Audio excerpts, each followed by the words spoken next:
Good morning, Brother Mfundishi. It's my pleasure to be here in your very, very beautiful home. I want to talk a little bit about your background and your history.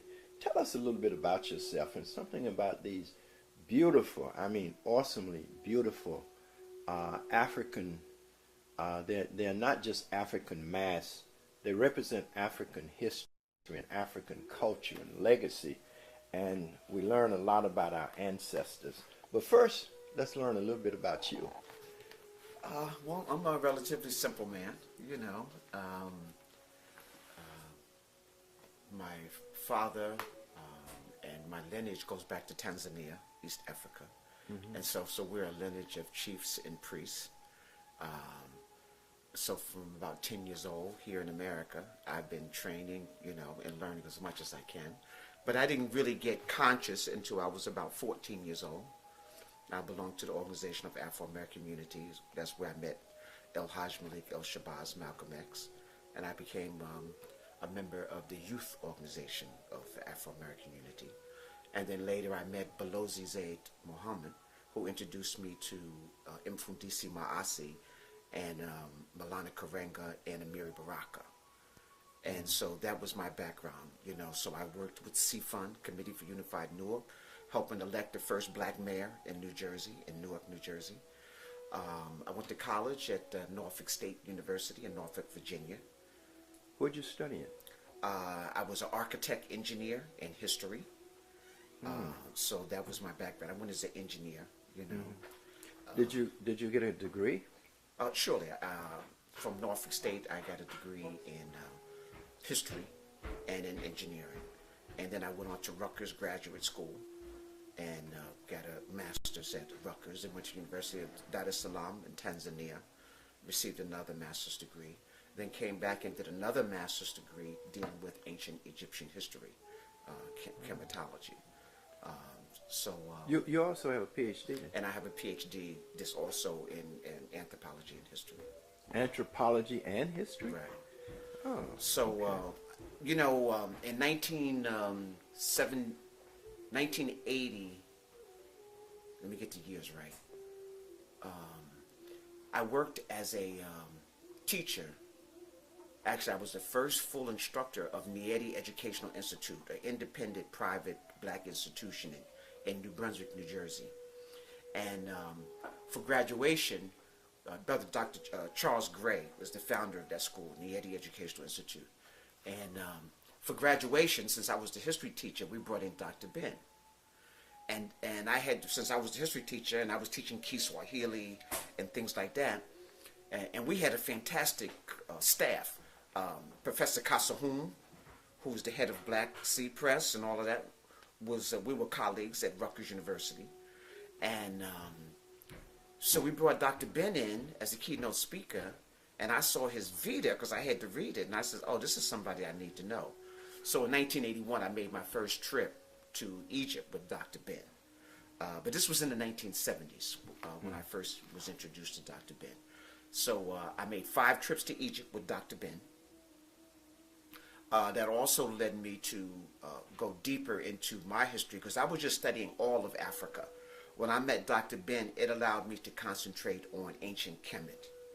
So, you know, I want to give Dr. Ben, you know, his kudos. Great.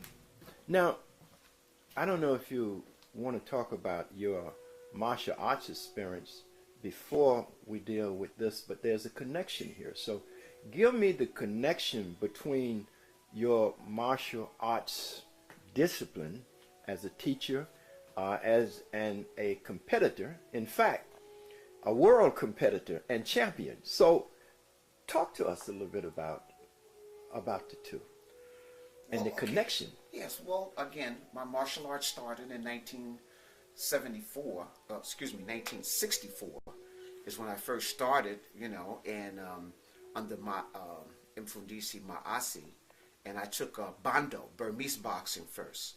And I trained with Bando all the way till I went to college. And when I graduated from college in 71, I got into Chinese Shaolin Kung Fu.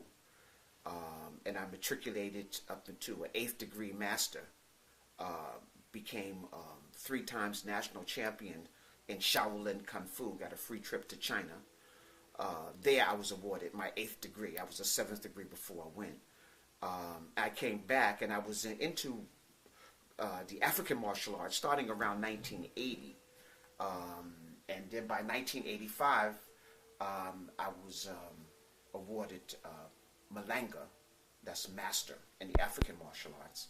And I took 3 more world championships and became Mfundishi in 1992, which is great grandmaster. My trips to Africa, myself and several other people, I made sure that I was studying. Every time I'd go to an African country, I wanted to know what was your indigenous arts. So I learned grappling, from Ghana, from Senegal, from Benin. I traveled to Mali. I went inside. I did hand-to-hand grappling in Sudan. What is grappling? What is grappling? Hand-to-hand grappling? It's today what they would actually call mixed martial arts. It's like wrestling, jiu-jitsu, judo, throws, holds, locks. We are the creators of that. Before there was a China, a Japan. The arts in Africa, you have to understand, the Japanese just got to Japan about 2,000 years. Africa already, our arts was over 100,000 years old. Organized art.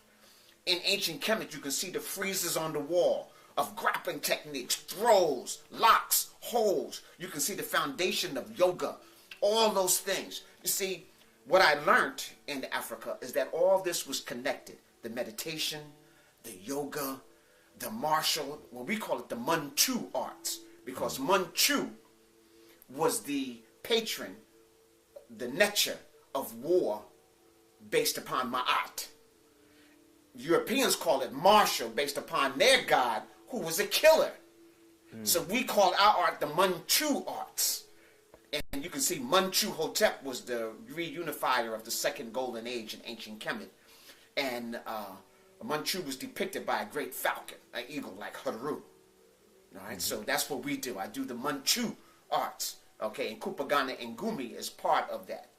But people only know martial arts, so I have to make a reference there so that they know exactly what you was doing. One of the things when we were going through our initiation, when I became a great spiritual high priest in ancient Kemet, and I want to make this, before I go into that, I want to make this statement, is that the prototype of the warrior priest is totally African. When we see the Buddhist monk, when we see the Tibetan Lama, when we see Shaolin priest, when we see all that pattern comes from ancient Kemet. And the Kemet temples, in the morning, you adorn Ra, you did your prayer, meditation, and yoga postures.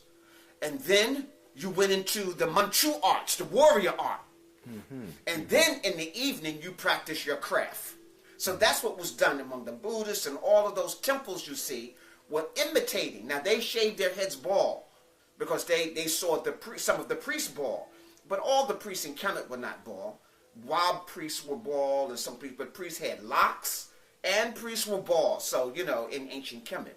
But that's the prototype of all of throughout Asia, of the warrior, the spiritual warrior monk and all of that came from ancient Kemet. One of the things we had to do, here in the background, you'll see a real leopard skin. Well, when I became a high priest, you couldn't go to Macy's and buy a leopard skin. You had to go out to prove yourself that you were really this warrior. You had to go out. So myself and 2 others, a group of 3 of us, went out and we actually tracked down and trapped the leopard, and we had to kill it with our own hands. No guns, only with spears and knives and sword. And so this is my particular leopard skin that I wear at particular ceremonies. And so it was cured and done all on the African continent.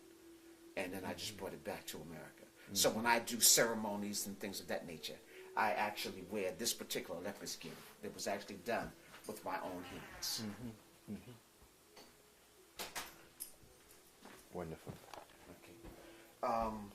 And then you'll see a list of different masks that you will see up on the wall.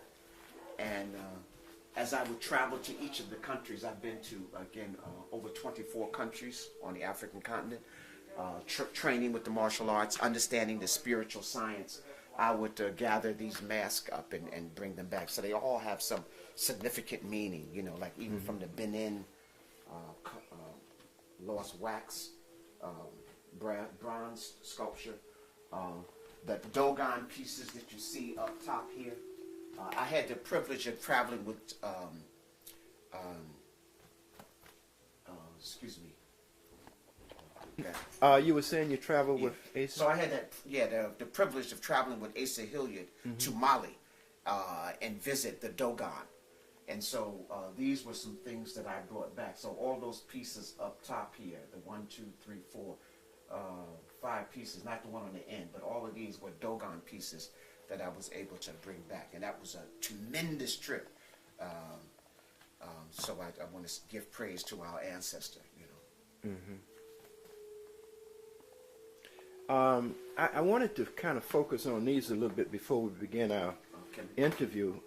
Kemet, can you kind of go into what some of these pieces are here and kind of their meaning and why? Yeah, well, what we're seeing here is just a collection of carving statues of ancient Kemet Necharu. And Necharu are principles and laws of nature. And so they're not gods and goddesses, you know, like Asar up here at the top. He represents all the kings of ancient Kemet. Asar was believed in mythology to be the first king, the first ruler of ancient Kemet. And he represents birth, resurrection, death, and reborn. And so when a king dies, he is Asar. And that's what they'll call him, like a Amen Asar. In their living form, they represent Haru, the great falcon. And so Haru is depicted a lot of times as the living ruler, becomes Haru. Inpu represents transformation in his Sahu, the mummification process. Khnum, with the ram's horn, represents the molder. He is the one that in the Quran and the biblical says man was molded from the black earth. Well, the molder is Khnum, and that comes from Sudan. In fact, almost all of these ancient Necharu have their origins in the south of Kemet, in the Sudan. And so as we go deeper into our lecture, I'll talk about that first, because Kemet owes its existence into the interior of Africa. I want to make sure people understand that Kemet is the mouthpiece of the African continent.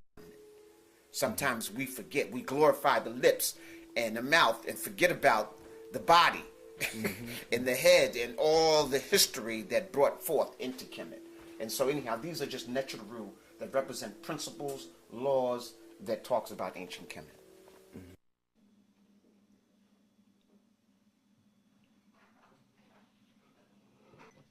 I'm going to be in the corner right here, and then was.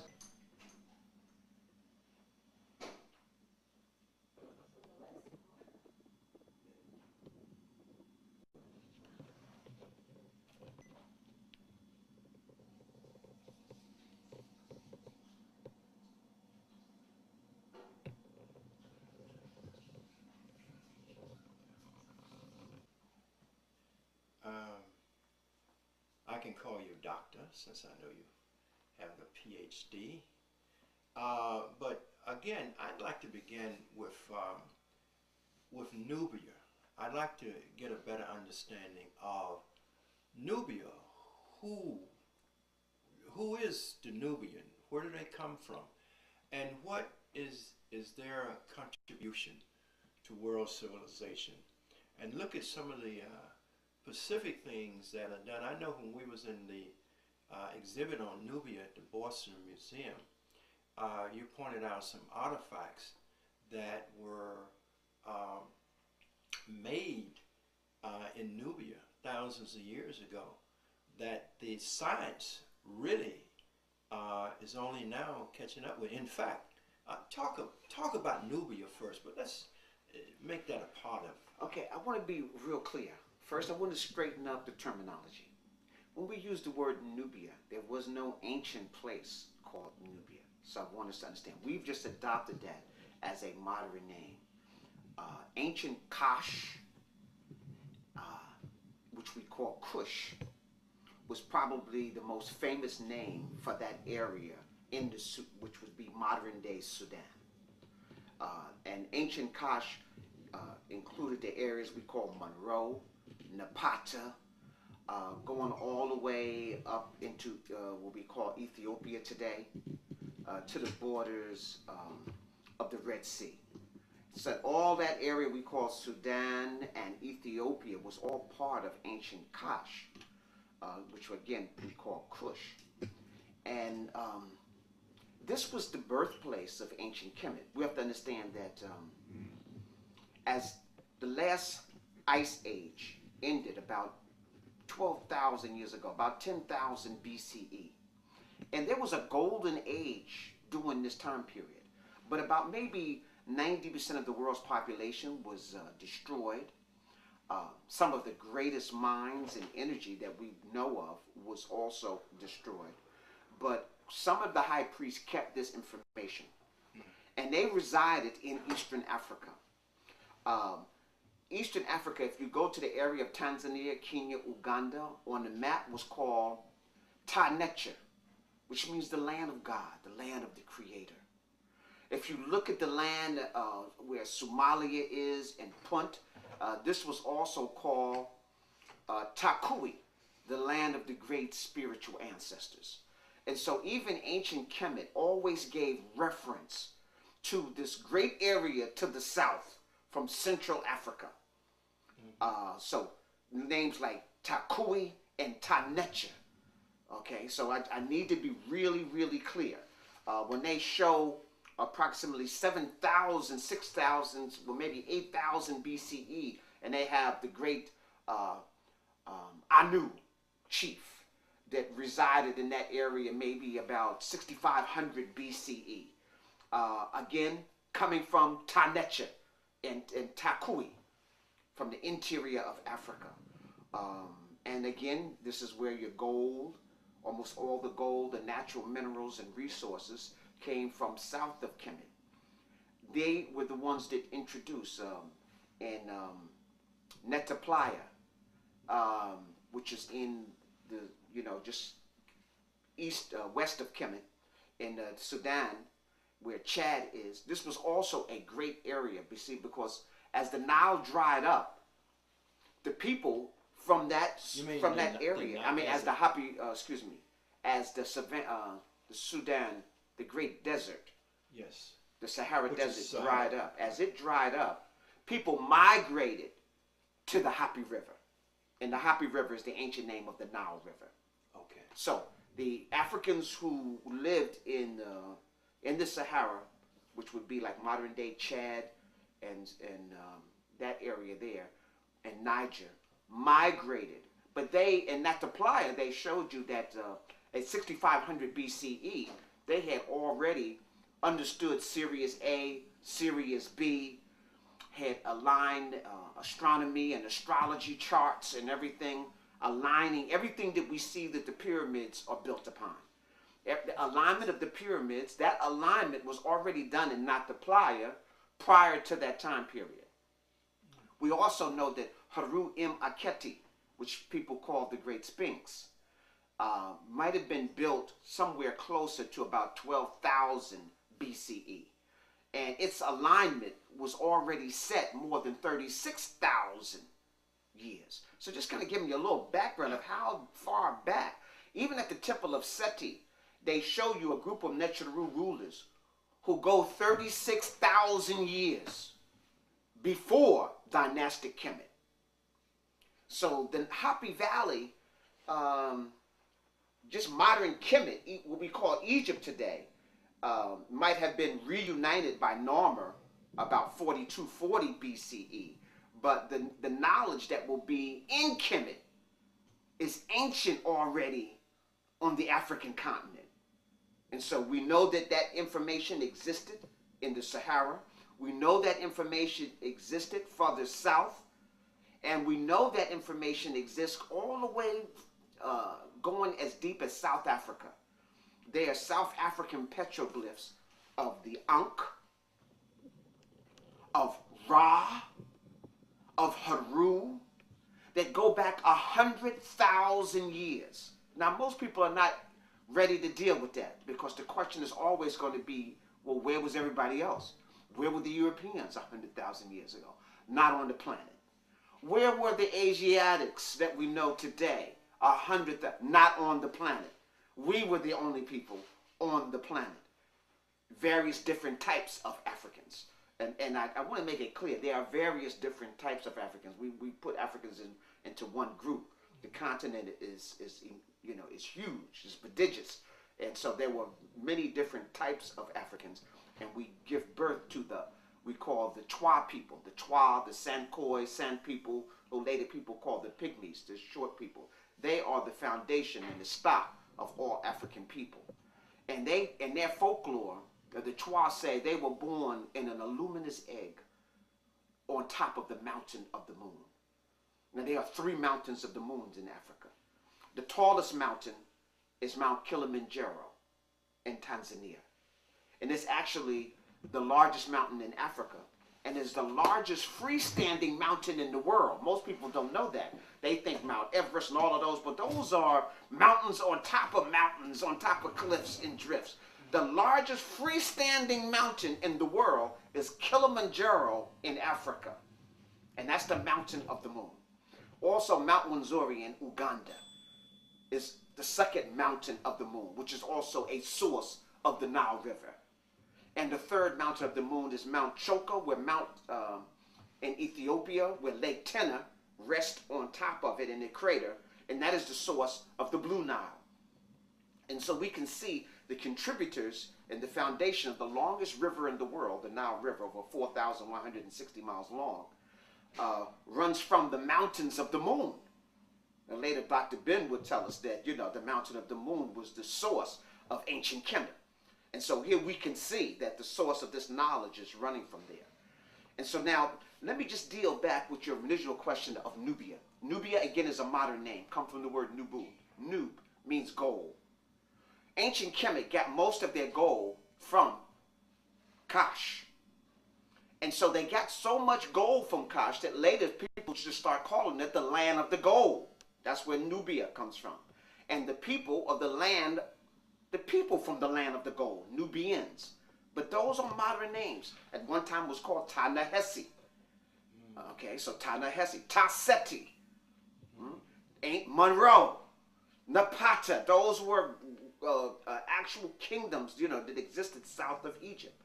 And ancient Kush is older than ancient Kemet. In fact, all the artifacts, the whole idea of Haru being the ruler, Shemsu Haru, the followers of Haru, that's an ancient Kemetic concept, ancient Kush concept. Haru was birthed in the south and brought in already completed, set up, its mythology, history, ancient, before the first so-called dynasty of ancient Kemet. So I need you to understand. The so-called white crown, red crown, we can see it on the Narmer palette. So that's at the very beginning of Kemet. Its spiritual system is already in place in ancient.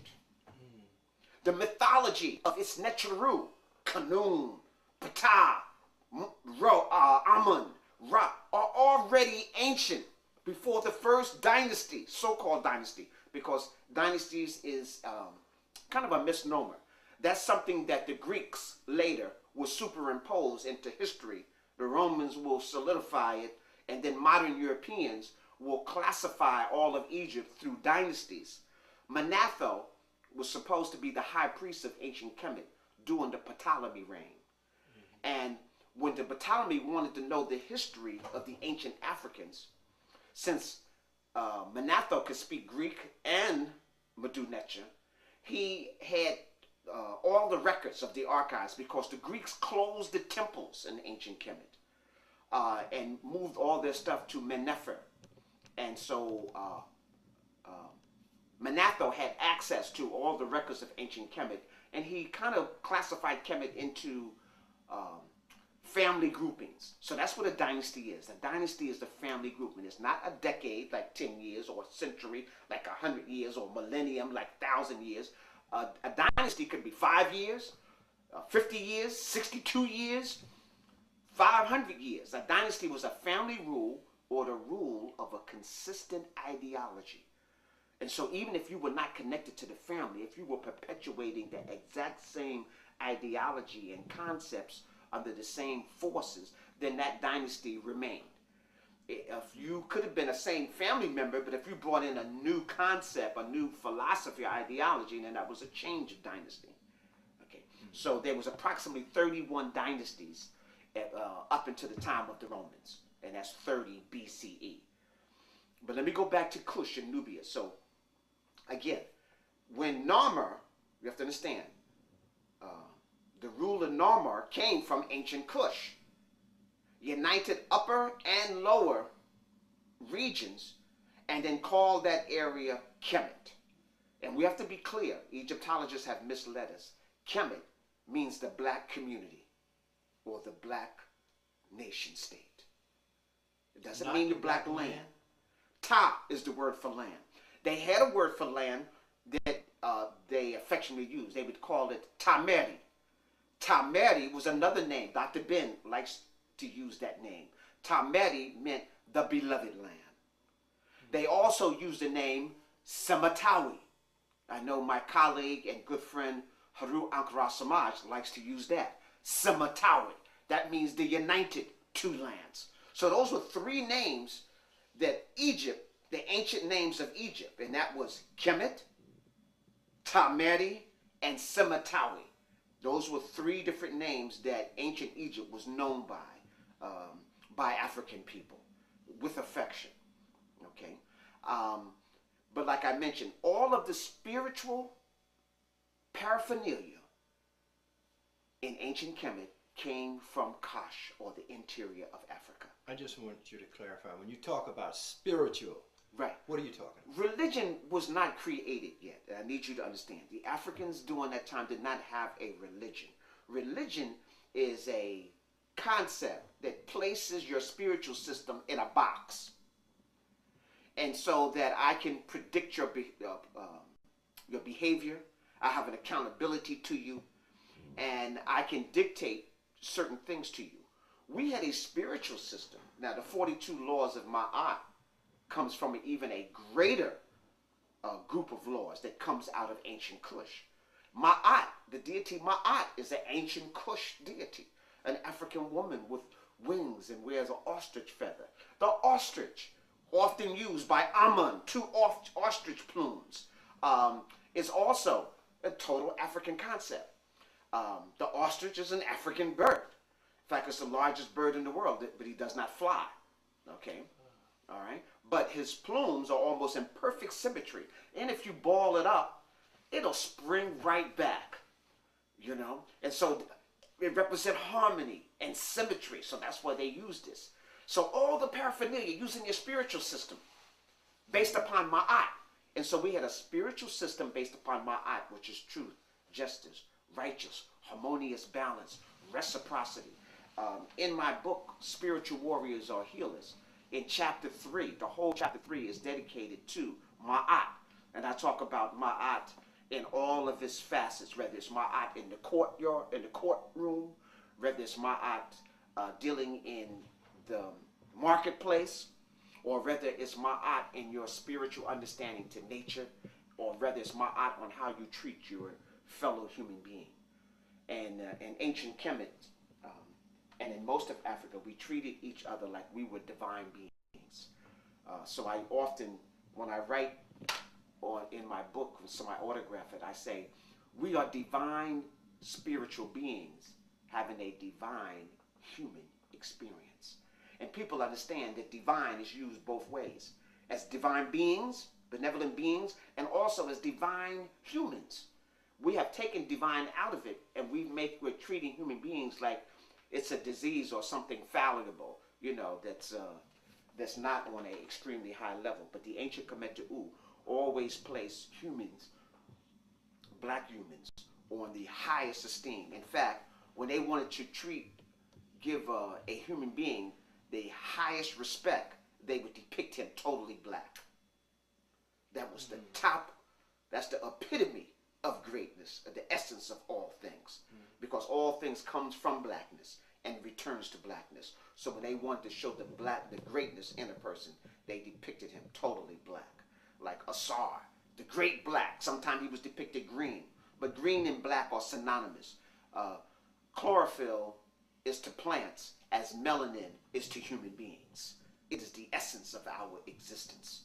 And so green and black is synonymous with the core of life. And so you'll see a lot of deities are green or black or various shades of brown. And melanin has the various shades of brown. Okay. People like to point out that the 25th dynasty was the only black rulership. Europeans like to bring this up. And even our friend Skippy Gates embarrassed us by when he did his television program by saying, yes, the black rulers of the 25th dynasty. And all the dynasties were black. I need to make that perfectly clear. Even when the Greeks, the Macedonians and Greeks ruled in the 35th dynasty, the people were still black, just the rulership.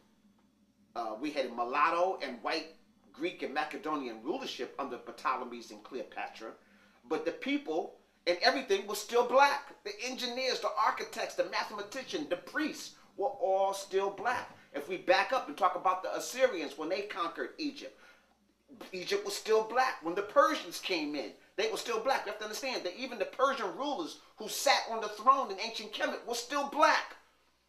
They were just ruling from a foreign ideology of Ma'at that the people were dealing with. But the Persians were black? The Persians were black. The Persian Empire is an offshoot of ancient Kush.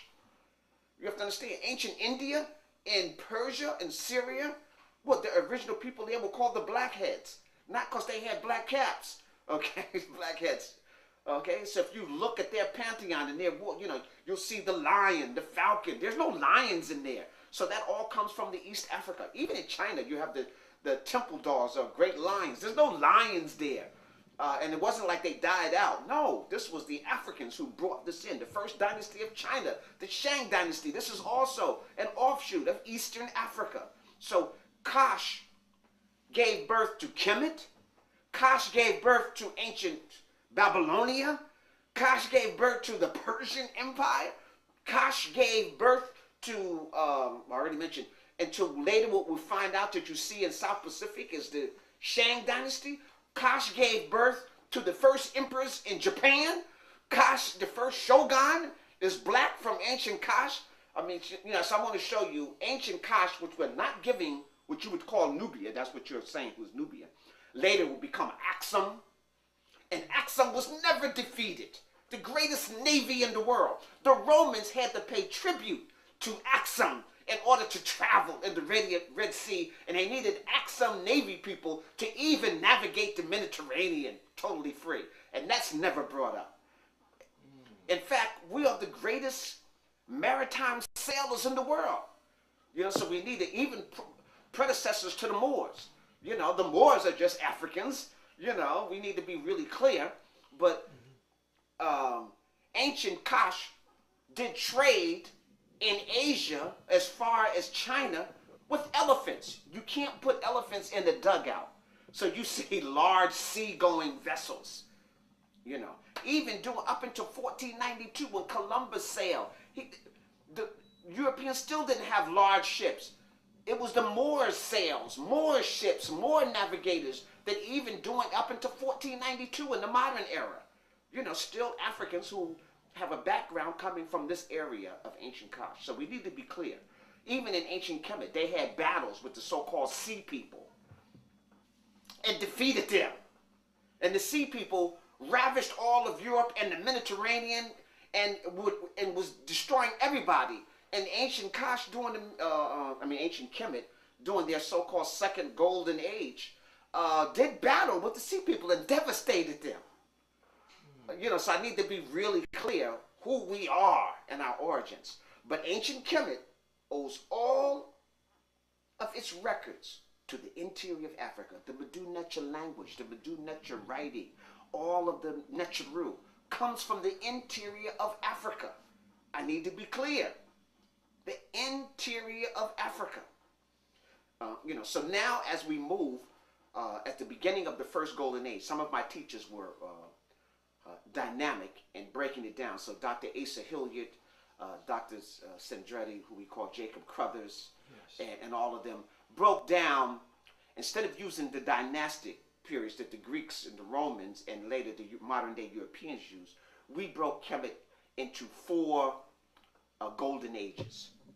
And so the first golden age is what you would call like the pyramid age. That's the beginning of when Narmer, Aha came in and reunified ancient Kemet. And we say reunified because obviously if Haru Akheti was done 10,000 years ago, that was done by a unified, powerful nation. How important is the Sphinx? I mean, is Haru Akheti, and talk a little bit about that artistic expression and how it was done.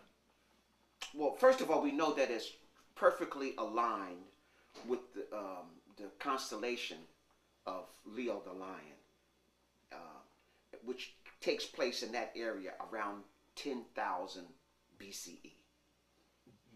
And in order for that to happen again, you have to go back 36,000.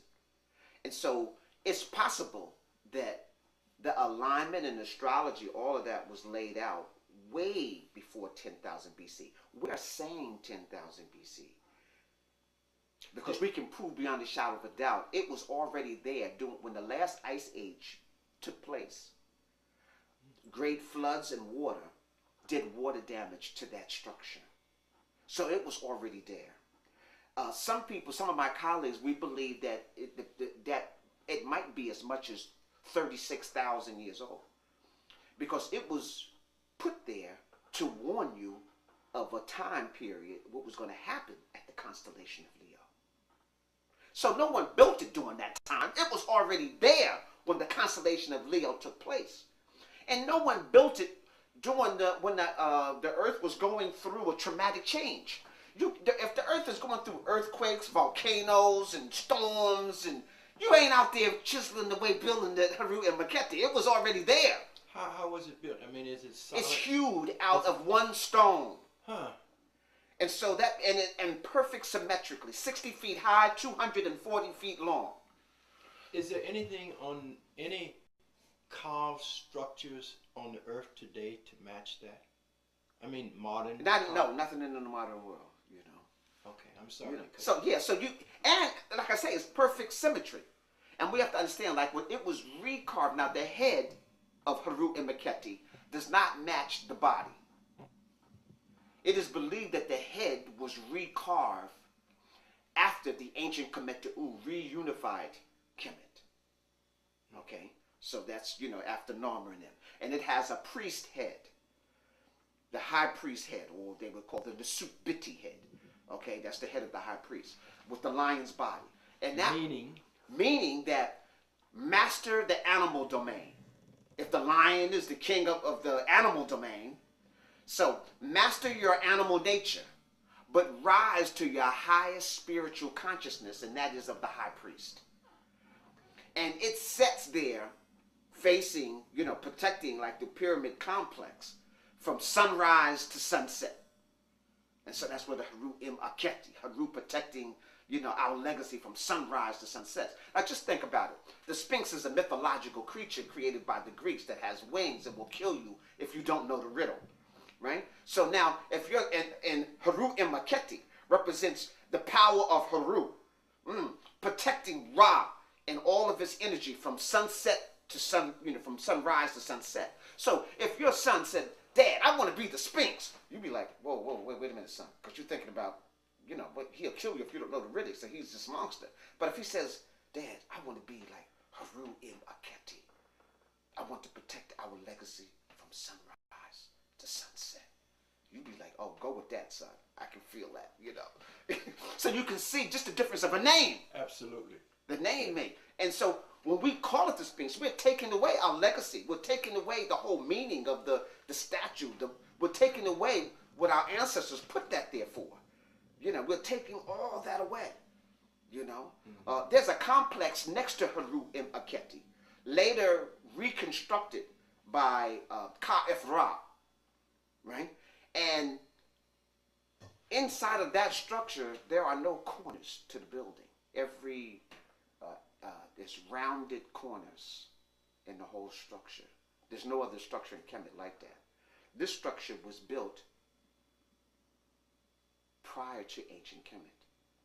Those stones are hewed, and there some of them are 20 tons, 25 tons, placed in perfect symmetry, with no mortar or cement or chewing gum holding it together. And they are all rounded. It is believed it was a healing temple dealing with sound, so that you can use sound to heal and vibrate on all the major centers of the body. And through the voice and through sounds, you can do healing. Now that temple is more than 10,000. You don't hear anybody talk about that. Just like the Wasarian temple. So I need to mention these things before I even get deep into ancient Kemet. The Wasarian temple is built where Seti the first built his temple, which is the third golden age. He had to build his temple and cut it to a right angle. No other temple is like that, because in the construction he was going to run into the Asarian temple. It's another temple that is in perfect harmony and symmetry that was built maybe 10,000 years ago. What were temples built for? What was the purpose? Temples were like universities. They were so get temple like church out of your mind. Remember, no church, no religion. The temples in ancient Kemet were repositories of the knowledge of the people at that particular time. And so inside of the temple was an accumulation of all the knowledge that the people had mustered at that particular time. And so when you have these temples that are perfectly aligned with astrological symbols and astronomy, within the sky, it lets you know that the builders of this temple had knowledge of the sky, had already mapped the sky out. And now they were like, so is above, so below. We're building a temple that was in total harmony with what was going on in the heavens, in terms of sunrise, the sunset, in terms of the constellations, and so these people are putting their accumulated knowledge inside of this building. Now people will say, well, why would you have blocks that are 25 tons? That's enormous. Why would you have something so difficult? See, we're using a Western mindset to define an African spiritual system. You're only using 3 to 10% of your brain. These people were using 50 to 100% of their brain. So you can't even comprehend what they were doing. Obviously, if they hewed blocks 25 tons, that wasn't a difficult thing for them. Like the Stonehenge. The Europeans didn't have nothing to do with Stonehenge. Those were still Africans who put all that together. And putting those blocks up there was not as difficult as people want to believe. The thing about at the Wasarian is that there is no Medunecha on any of the walls. The only symbol found on this temple that could be 10,000 years old is the golden mean, the golden flower, which is symbolic of the mathematical formula and structure of all life on the planet Earth. Yeah, very important, because that has a relationship to time, and time is an intellectual concept. Speak, please. Well, the Fibonacci code, they call it Fibonacci today. Today it's the golden mean, which is 1.61, okay, which is more sophisticated than pi, okay. Pi, the formula for pi was done by people who were like in kindergarten, first, second, third grade, okay. All the structures were based on the golden means. That gives you perfect proportions of everything. So I just want to make it, the golden mean was known to these Africans more than 10,000 years ago. So I just need you to understand. The structure of a pine cone, the structure of a flower, the structure of a seashell is all based on the golden means. The human cell is how it divides and all based upon this formula. So they knew the proportion. The reason why all the monuments were in perfect symmetry, that the golden mean shows you that the proportion from your forehead to your nose to your bridge here to there is the same proportion on your finger from here to here to here to here, which is the same proportion on your body from here to here, which is the same proportion from your hip to your knee to your ankle, the same proportion on your foot. So your head size, your hand size, and your foot size are all proportionally the same size. A good tailor, if he knows your glove size, he knows your head size and your shoe size. This is all known in golden mean. So they would put up a grid based upon that. And so whether the statue was 1 inch or whether the statue was 60 feet high, like at Apple Symbol, an Apple Symbol done by Ursa Ma'at-Ra Satepan-Ra, who they call Ramses II, it's in perfect symmetry. Perfect symmetry. It's 60 feet high. Perfect symmetry. And not only that, at Apple Symbol, there you have, and most of the temples had a similar structure where you had an outer court, inner court, and then the Holy of Holies. And usually they would have libraries on both sides of the Holy of Holies. This would be symbolic of the human body. You have your outer court, your inner court, and then your holy sanctuary, where your Holy of Holies is in here, where your pineal and pituitary gland are housed. And so your temple will be set up also like that. And the temple at Waset and at Karnak shows you that. They call it the Temple of Man. Showing up, and it's basically set up just like the human body. But let me go back to Apple Symbol. In Apple Symbol, inside of the Holy of Holies, there are 4 statues aligned inside, so that when Ra hits during a certain time period, during the equinox and the solstice, the light travels through the 3 rooms into the Holy of Holies and hits each one of the Necharu all the way to the ruler, who at that point was Ursa Ma'at-Ra Satepan-Ra. And this, so the astronomers, the engineers of ancient Kemet during the 3rd Golden Age understood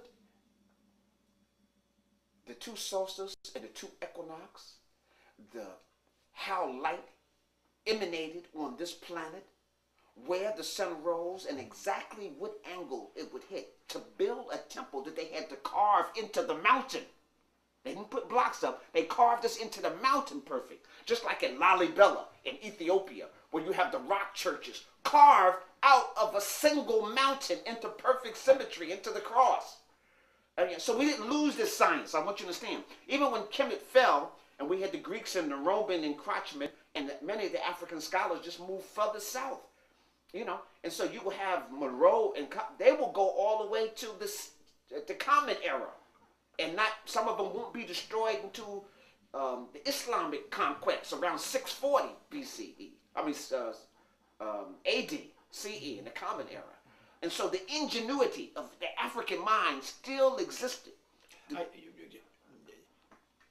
Aksum, the rock-hewn churches. I've been there, but I couldn't really understand it because they connected it to Christianity, and they couldn't tell me when it was built. I mean, there was just such a lack of information that I got all the footage, but I can't explain it. Right. You'll see the Tekken with false doors in it for the spirit world. So in Lalibela and in Ethiopia, you have Tekkens that go up 100 feet high, just like in ancient Kemet. And the Tekken is what they call the obelisk. Me and Dr. Jeffries did a dynamic tape, edited by, done by. I've seen it. Yeah, you saw that, right? It's on called the Tekken. the Tekken. Right, it's called the Tekken.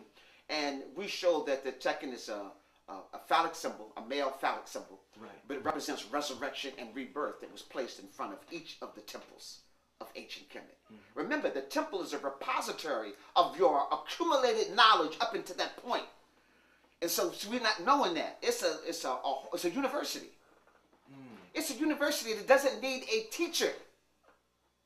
It's a university when you walk in and look at the angles of the wall, when you look at how the windows are aligned, when you look at how the roof was aligned in the observatory, when you look at the columns, and then when you start to read the glyphs, it's all right there. Thousands of years of stored information is in each temple, from the mathematics and the science. I want to make this statement. See, science is spirituality that can be seen, measured, and proven. Spirituality is science that cannot be seen, cannot be measured, cannot be proven by physical entities, but can be felt.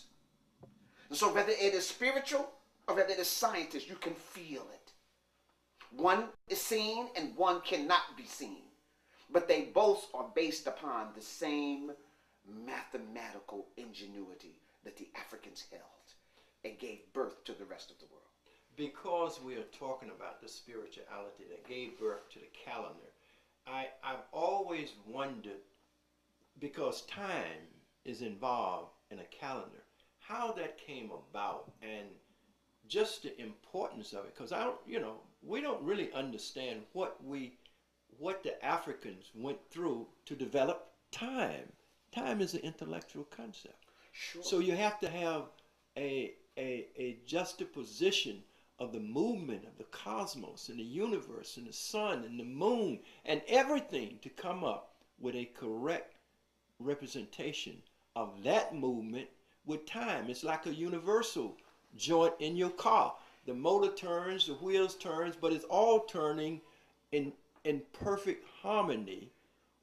Yes, we understood, you have to understand too, we understood this phenomenon going back more than 100,000 years. That's before most people, that's before we even populated the planet. We understood this concept. Okay, so you have to understand, the first star charts are created by Africans. And when Kemet comes into existence and Kush comes into existence, the star chart is already ancient. How can you tell? How can you prove that? We can prove. Okay, first of all, not the plier shows a constellation, a star in the sand, showing the alignment of Sirius A and Sirius B, and it shows where the equinox and the solstice were, 6,500 BCE. That's 2,000 years before the birth of ancient Kemet. So all the science that we have in ancient Kemet is in not the plier, in the desert, in the Sudan, right there. And then those people, as the Sahara dried up, just migrated into Kemet. So we see where this information comes from. But it goes beyond that. If you go to South Africa, if you go to Zimbabwe, the pyramids, they have pyramids there that are aligned with the pyramids in Kemet. In Did Zimbabwe? you hear that? Yes. In Zimbabwe and in South Africa. There are pyramids that are aligned with the great pyramids in Giza. That are older? Yes. It's going to blow you away. That are 100,000 years old. I know. I'm going to give you some information. I'm going to pull out some books. I'm going to show you. We're going to have a break. I'm going to pull this out so you can see it. And petroglyphs, like I said, of the Ankh. 100,000 years old. You know, there's carvings, and it just shows you that we've had this technology. And not only there, they also, just like at Not the Plier, have an astrological setting on the ground with stones set up just like in Not the Plier, showing the constellation of Sirius A, Sirius B, and the rotation of the solstices and equinox as it relates to the Earth. 100,000 years ago. So we have Not the Plier 6,500 years ago, 6,500 BCE. That's just an offshoot. It shows the migrations of Africa from East Africa and Southern Africa, East Africa migrating, because there was a great civilization in the Sahara. Okay, but as that dried up, then people migrated either further west and north, or they moved towards the Happy Valley. All right, so I'm just gonna just touch upon that. When we have a break, I'm gonna pull some of those books out so that you can see that. But now let me just say this. So we've mentioned, for example, in Seti's temple, that we had recorded 3 sun years. A sun year is approximately 26,000 years. Now, in order to record a sun year, that's the sun moving through the constellation of the 12 houses, you need a science already in place to calculate this. Correct. How long have you had the science? Wait a minute. If you recorded 3, before you did the first one, you must have been recording for thousands of years, even to get to the point where say, oh, we're gonna We're going to pinpoint this until it comes back to that point again.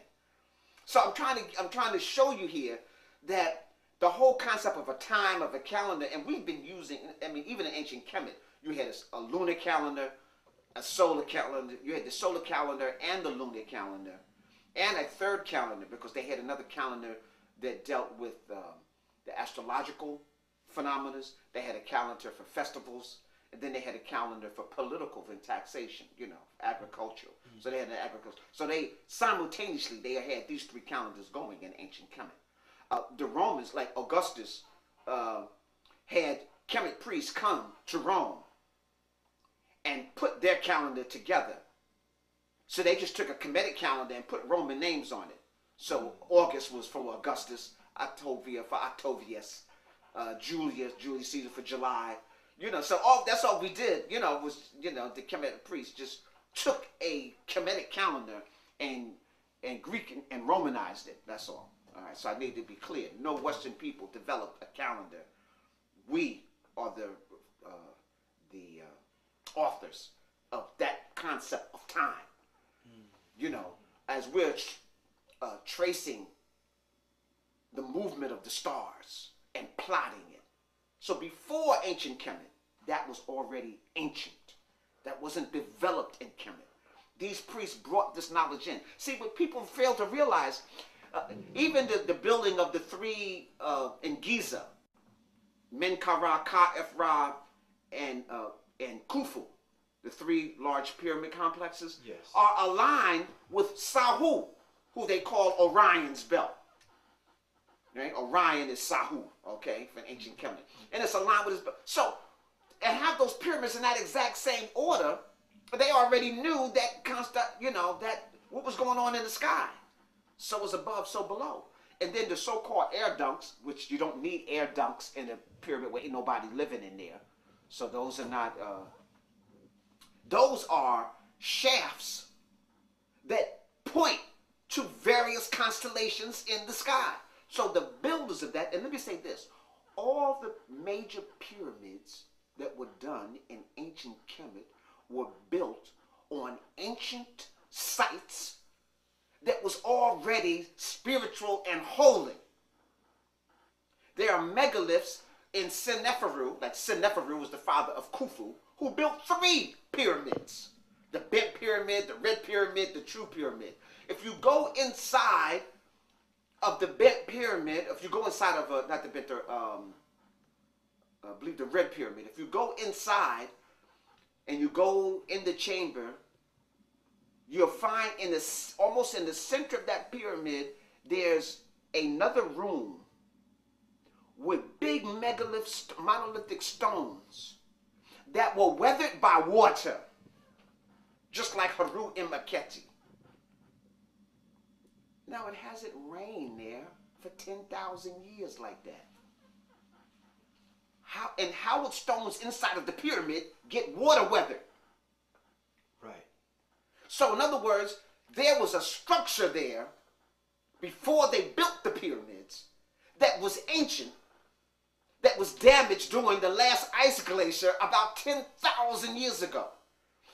Seneferu built his pyramid on top of that site because it was already a sacred, holy site that the people were already coming to. Right.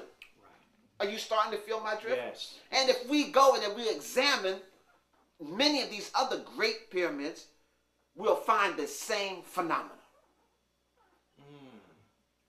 So even the Kut of Khufu, that the hallway inside the first causeway is not the same age as the outside of that building. And that temple was that pyramid was supposed to have been built within a 20-year period. No, there's literally hundreds of years separating the interior of that building from the exterior of that building. No one talks about that. And the interior of that building is also aligned with particular astrological symbols in the sky. That's another DVD. We won't talk about that on this one. You know, so I just want to show you. See, we can talk just on the science of ancient Kemet. The Western world is still trying to prove what the ancient Kemet already knew. It's like when I was with Asa Hilliard, and the German Egyptologists were like, well, how did the Dogon, they're not even supposed to know this stuff. How do they know, Sigweed, that Sirius B is only visible every 60 years? You know, and they've been doing this dance for, what, 1,000 years? How do these people know that? Some smart Europeans must have came here and told them. That's what they said. You know, and the Europeans don't know that. Just in the with the powerful telescope they have in Hawaii and California, in the last 30 years, they've just been able to see Sirius B. And the Dogon, let me just put them in the proper perspective, come from ancient Kemet. They are one of the last groups that migrate from the Happy Valley during the influx of the Arab and Islamic invasion of Eastern Africa. The Dogon took their knowledge after all the temples were totally closed by the Romans, and then they just made their move. And they moved to an area that nobody would want. They're in the most desolate area of the mountain desert. So you're saying somebody lives there? They didn't want to be bothered by anybody. You know, they didn't want to encroach on a land that other Africans were living in.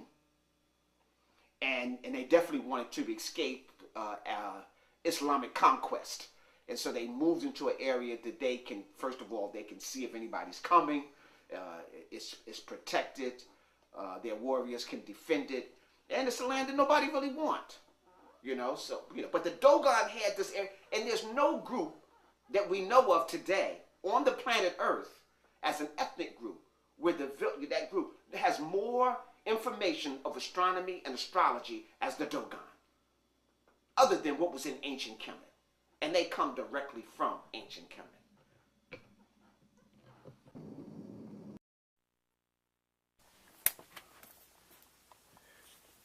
Kemet. This is your library.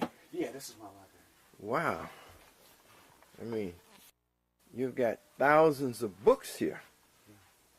Thousands of books.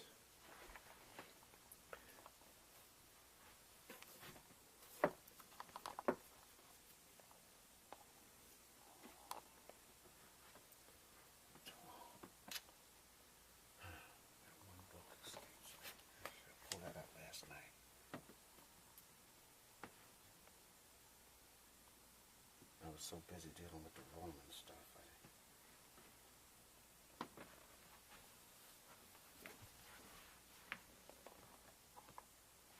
And it's not that big. It's a hard cover. It's over here.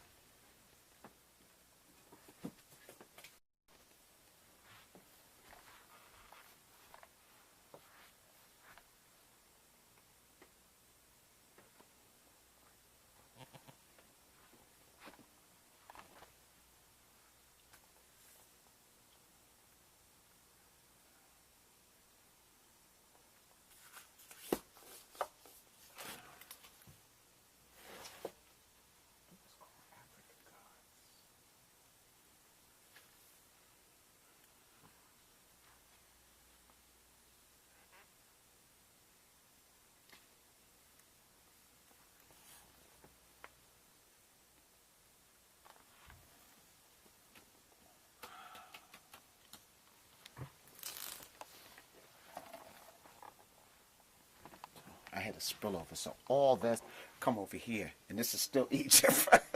All of this is Egypt. Right, so all that's Egypt. Have you read all these books? Yes, I've read everything there. You know, and all of this is Egypt. This is a spillover on the top, and then I had to fuse into religion. So this is Egypt, and then you know, religions will all have the foundation in Africa. Can you talk and look at the same time, or would that distract you? Surely. I just wanted to ask you to deal with. So many young people ask me if all that you say is true, and we had that kind of knowledge, how did the Europeans conquer us? Well, you have to understand, intellectual knowledge, spiritual knowledge, and then physical might are not necessarily in the same category. you can have all the intellectual knowledge that you want and all the science and technology that you want, the greatest buildings and monuments you want. And if you have a savage being whose whole essence is to destroy, he can just come and destroy your stuff at any moment. You're trying to treat them with humanity, and they don't even understand that concept.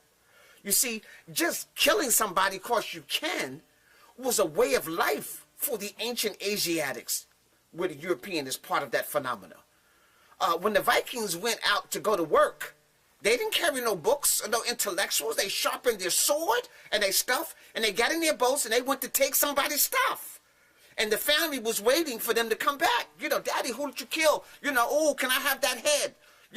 So I see the people wearing skulls and stuff like that. You have to understand. So the mentality of somebody whose whole existence is on destruction, war, and killing and taking. See, we call it stealing today. No, it was okay to take somebody's stuff if you could. So that's why we come up with the concept to develop something and not be able to protect it now is extremely dangerous. Because we've already learned from history.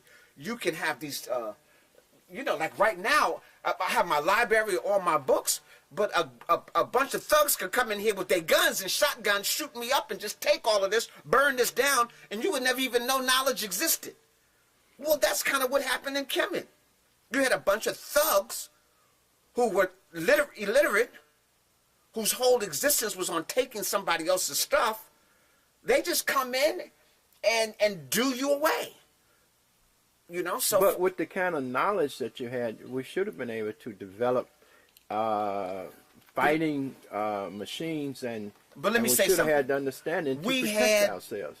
A army that kept them at bay for thousands of years. See, what people don't understand is that when the Greeks finally conquered Egypt in 332 BCE, that wasn't the first time they tried. They were just the first successful Europeans. We have to understand, for at least for hundreds or for thousands of years, Asiatics had been trying to come into Africa, to Egypt, to conquer. We were always strong enough to repel them. We were greater military, we had greater skills, and we were able to, so we kept them at bay. See, nobody's talking about that. Nobody's talking about we defeated them for 10,000 years. Every year, we only talk about the one loss we got, and then you're devastated. You notice when a fighter, he could be champion, and then when he gets that one loss, and everybody found out he got a weak spot, then the other people follow on that. Come on, we can just look at boxing like that there. Once Tyson, one of the greatest fighters in the history, once he was defeated, after that, 2 or 3 other people can defeat Tyson. Right? What, Roy Jones, he was knocking people out with, once he got knocked out one time, people were like, oh, Roy Jones can be beaten. After that, he got beat with his own stuff. Well, Kemet, the same thing happened to Kemet. So you can understand this game of boxing. Now I'm just going to put it to an intellectual world. So you're the champion for 100,000 years. The reigning champions of the planet Earth. You have no rivalry. And then all of a sudden, you take a slip, somebody finally found out a weakness, you take a dive, you lose. Now people got your number. And so just like some of the greatest champions, Muhammad Ali, all of these, just like some of the greatest champions in the boxing world, once somebody got their number, they were able to defeat it. And so now they knew Kemet's weak point. They knew that they spent more money on caring for the people, on building the temples and monuments and storing their books than they did on military. Even right now, Israel's, I think, almost 80% of Israel's gross national product is on military defense. Because they know they're living in Isfet. They know they're living wrong. They know that. America, a great amount of our money is based on military defense. England, when they said the sun never set on their empire, 90% of their gross national product went into military. In ancient Kemet, what? Maybe not even 10% went into military. Everything was for nature, for the people, for development of science and stuff like that. Now we know that when you're top heavy like that, that's extremely dangerous. But you have to understand, the rest of the world was still basically asleep at that point. So our 10% military was good enough to defeat, savage beings who were not organized. But we taught them. You have to understand, the people who defeated us, we taught them. We organized them. And then they put their money and their resources into their military, and we couldn't compete with that. But isn't spiritual knowledge more powerful, and shouldn't it overcome the aggression and the desire to just kill and conquer? I'll make this statement first.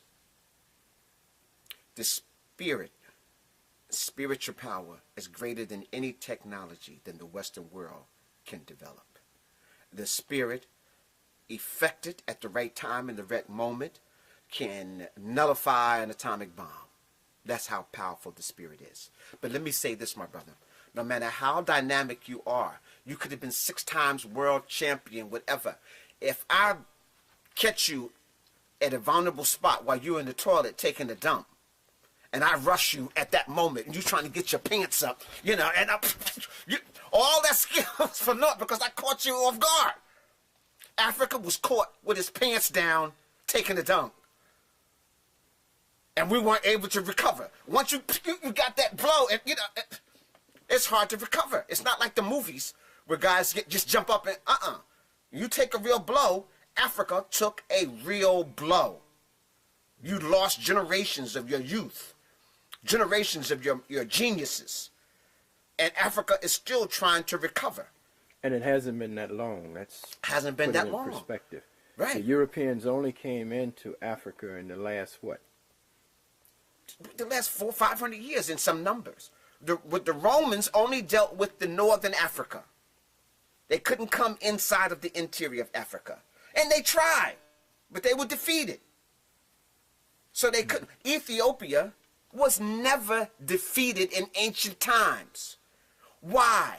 And remember, Ethiopia is a modern name. That's ancient Aksum. That's ancient Kush. That's Monroe, Napata. No European or Asiatic took an army into the interior of Africa and defeated them. So I need that to be stated for the record, because our African warriors are not giving their proper due. We're thinking that the Roman army just marched in. No, they were able to conquer Egypt and the outer exterior, Morocco, the outer exterior of the coast, but no Romans marched to the interior of Africa. No Greeks marched to the interior of Africa. Even Alexandria got to the border of ancient Kush and Kemet, and the priest said, if you venture across those mountains, you will be defeated. And Alexander, who was undefeated, turned around. In fact, he was so impressed by what he saw, he pledged himself to Amun-Ra, went through initiation, and became a Kemetic priest himself. So people don't know that, In fact, he was never going back to Europe. He was going to make Africa his home from now on. The Europeans didn't like that. Later, he was poisoned and killed, and then they had a power play to break up his empire. But we have to be really clear about what's going on. So I want to make that real clear. I hope I was. Thank you. Yes. Okay. We made some reference to a couple of books as we were talking. I talked about the only symbol. That one was the flower of life, the golden means. Here's a book here that talks about the golden means and flower. You'll see the symbol on certain churches.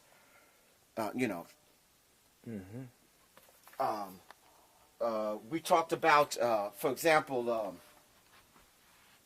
some astrological here.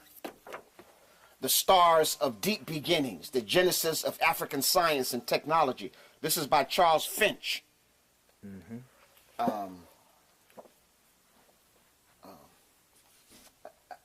As you can see, I got a whole must. Dr. Van Sertima, if I pull him out, Egypt Revisited. He also makes reference here that even in his Blacks in Science, that the Africans were smelting iron and steel going back during the time of ancient Kemet. In fact, the rulers of ancient Kemet were all called Shamsu Haru, which were the blacksmiths. Okay, so I need to, put things into their proper perspective. The mystery of Orion, we talked about the pyramids in ancient Egypt being aligned with Sahu, the certain stars. Here is by Adrian Gilbert and Robert Bauval. Show clearly that the ancient astrological knowledge that we have today was known by the ancient Kemet in ancient Egypt. And the list goes on. I have the books dealing with astrology, astronomy, spirituality, the writing system.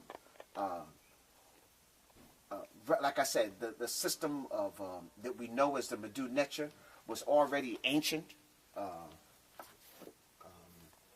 By the time the ancient Kemet came into existence. Our whole concept of mummification and all that, we get that from the knowledge that was learned from the inside of Africa. It was just perfected maybe in ancient Kemet. Up here I have, for example, all my African scholars here. It's important that we do like Dr. Jacob Crothers, Kemet, and African worldview, if somebody want a real understanding of the lifestyle of ancient Kemet. This was done by Malana Karenga and Jacob Crothers. They also would want to read by Jacob Crothers the essays in ancient Egyptian studies. As dynamic as some of these books are, none of them are in any of the museums in the world.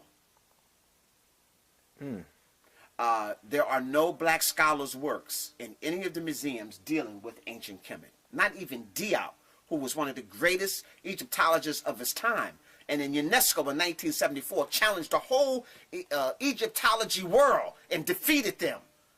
A knockout, clear, and his stuff is not even in there. And if you look over here, I have just about a list of all of Diop's stuff. Civilization and Barbarism, Great African Thinkers, The Cultivation of Unity in Black Africa, Towards African Renaissance, Black Africa, Diop, The Recolonization of Africa, The African Origins and Civilizations. So I, and it goes on. I have some other works in here, but I try to pull all these works together. You have the ones we want to talk about? I can show the flower. No, I can't find. Hold on, I can't even find the one dealing with not the plier. I got all. Oh. Okay, the flower of life. Hotep. I know I said a few things that probably raise your eyebrows. There's a book called Temples of the African Gods. And this book is done by Tellinger and Jonathan Hine. This book was done is decoding the ancient ruins of southern Africa. Scholars have told us that the first civilization on earth emerged in a land called Sumer, some 6,000 years ago. Recent archaeologist findings suggest that Sumerians inherited much of their knowledge from an earlier civilization that emerged many thousands of years ago, before then, in southern Africa, the cradle of mankind. So I had mentioned before that ancient Sumer, ancient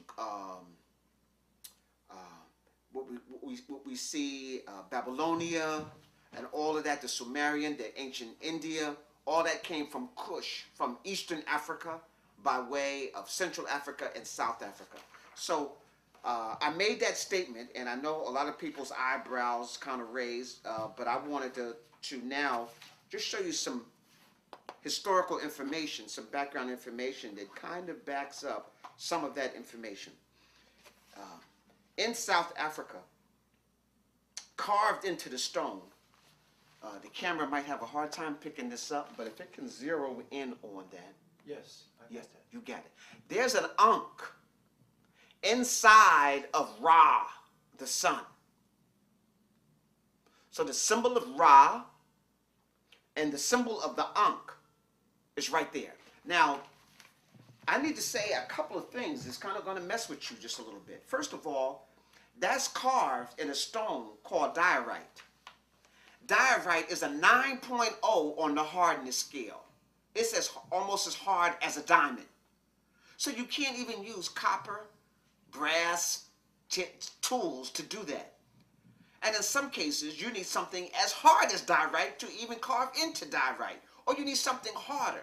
There are perfect circles carved and hewed inside of the stone that had to have been done with something like a laser, okay, that was done hundreds of thousands of years ago. So the Ankh that we know in ancient Kemet, which is known as the key of life, was known as life in South Africa 100,000 years ago. This knowledge that we know, a lot of the myths and origin that you learn about the gods and goddesses from Sumeria and Chaldonia, all come from ancient Kemet, and come by way of Eastern Africa. So I'm just going to show you a couple of other things that will kind of shine some light on some of this same information. We had even scientists like Kessler. Kessler got his knowledge of electricity and ingenuity from studying ancient Kemet. I talk about astrological alignments. If you look here, just like in Nata Playa, you'll see an observatory, an astrological alliance aligning with the summer solstice and the equinox. And this is aligned with Sirius A. So let me read. It says, the eastern view of a 3D construction of Adam's calendar, the oldest version of the Egyptian Horus hawk, stands in line with the spring equinox. This is the falcon Haru, standing at the eastern equinox in total alignment. This is the spring equinox. At the right is the three alignment stones of Orion. The three aligned stones of Orion, which the Great Pyramid is aligned with. At the top corner, we'll see two pyramids. Okay. Which are directly aligned with the Great Zimbabwe and the Great Pyramids of Giza. So, Great Zimbabwe and the pyramids in Giza are in a line with the pyramids that are here in southern Africa. Here's another close-up of that same one. This is Haru, the falcon. You see Horus the falcon right here. And total alignment here. This is another stone carving of Haru. And this is made from diorite. So it's one of the hardest stones on the planet Earth. Now, you said great Zimbabwe, the great stone structures of Zimbabwe. Right. What was you saying about them? You made reference. If you can kind of zero in on this, this is the Great Pyramid Complex, and word for pyramid, Mirkut, the Great Mirkut Complex in Kemet. If you look straight down, there's the Great Zimbabwe ruins.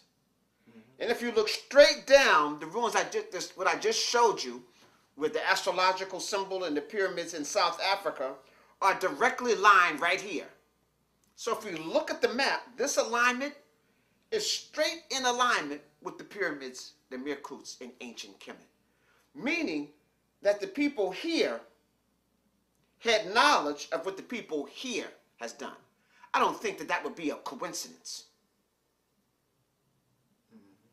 And the same thing you saw in Nataplaya, we see in South Africa, only 100,000. So it's phenomenal when we talk about Nataplaya, saying that 6500 BCE, that's 200, at least 200 years before ancient Kemet, all the astrological knowledge we had in ancient Kemet was known in Nataplaya.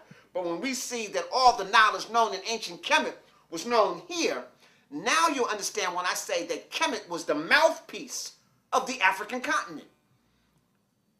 And that this was hundreds, thousands of years of accumulated knowledge. And then Kemet became the curator of this information. Kemet became the manifester. And if I can put it in even greater terms, after the last great, let me just show. This is Haru Imaketi. It's kind of weathered down. But so-called Sphinx, a Haru, a South African Sphinx, the Haru Imaketi, carved stone in alignment, just like the one in Giza here in South Africa. So I just want people to understand this Mfundishi is just not on a head trip, bugging out, that this is based upon some real facts. Real facts. That's all on the African continent. There's no Babylonia. There's no Sumeria. There's no other civilizations outside of the African continent when this is going on the planet Earth.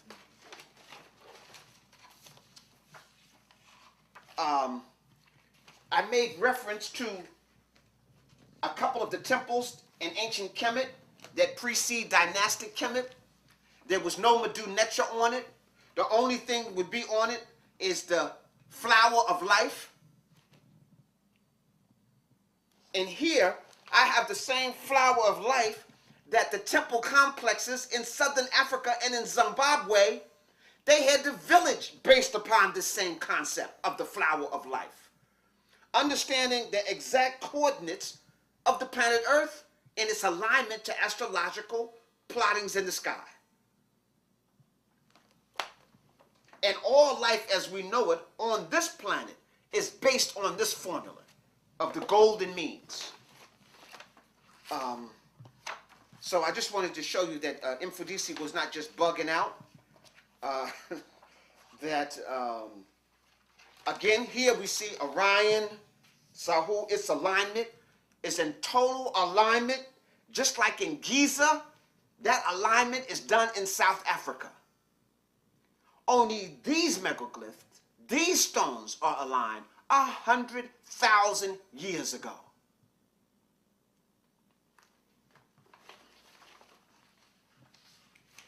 You can't, no one can tell you the origins of the great Zimbabwe ruins. They don't know what those ruins were used for. Even the people who live there today, it is so ancient and antiquity that even 10,000 years ago, some of that knowledge was lost, and the people still don't have a clue of exactly what was the exact reason for that particular complex, the whole housing development, everything. I wanted to show you another example of the golden mean, but I don't want to take up too much time here. No, take up much time. Okay. But it's clear. I just wanted people to understand we had been operating in stone for a long time, and Zimbabwe shows that. If you'll see just the construction of this wall, look at the way the stones were aligned in this wall. Here, where I'm living in upstate New York, the indigenous Native American got these type of walls all around. I'm up here in the Hudson Valley, up in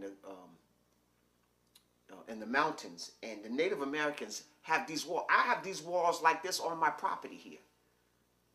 These same walls exist. You know, maybe we'll just shoot a picture of it, you know, as we're walking out so you can see. No cement, no mortar holding them together.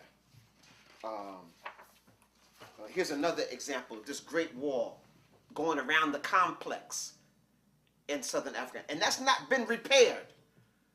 This wall is literally tens of thousands of years old.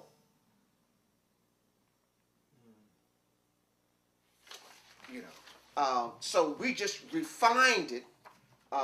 If you can see, like the step pyramids was based on that concept, and then we refined it and took it to another level. Here is a book called by Swallow de Lubis called The Temple in Man.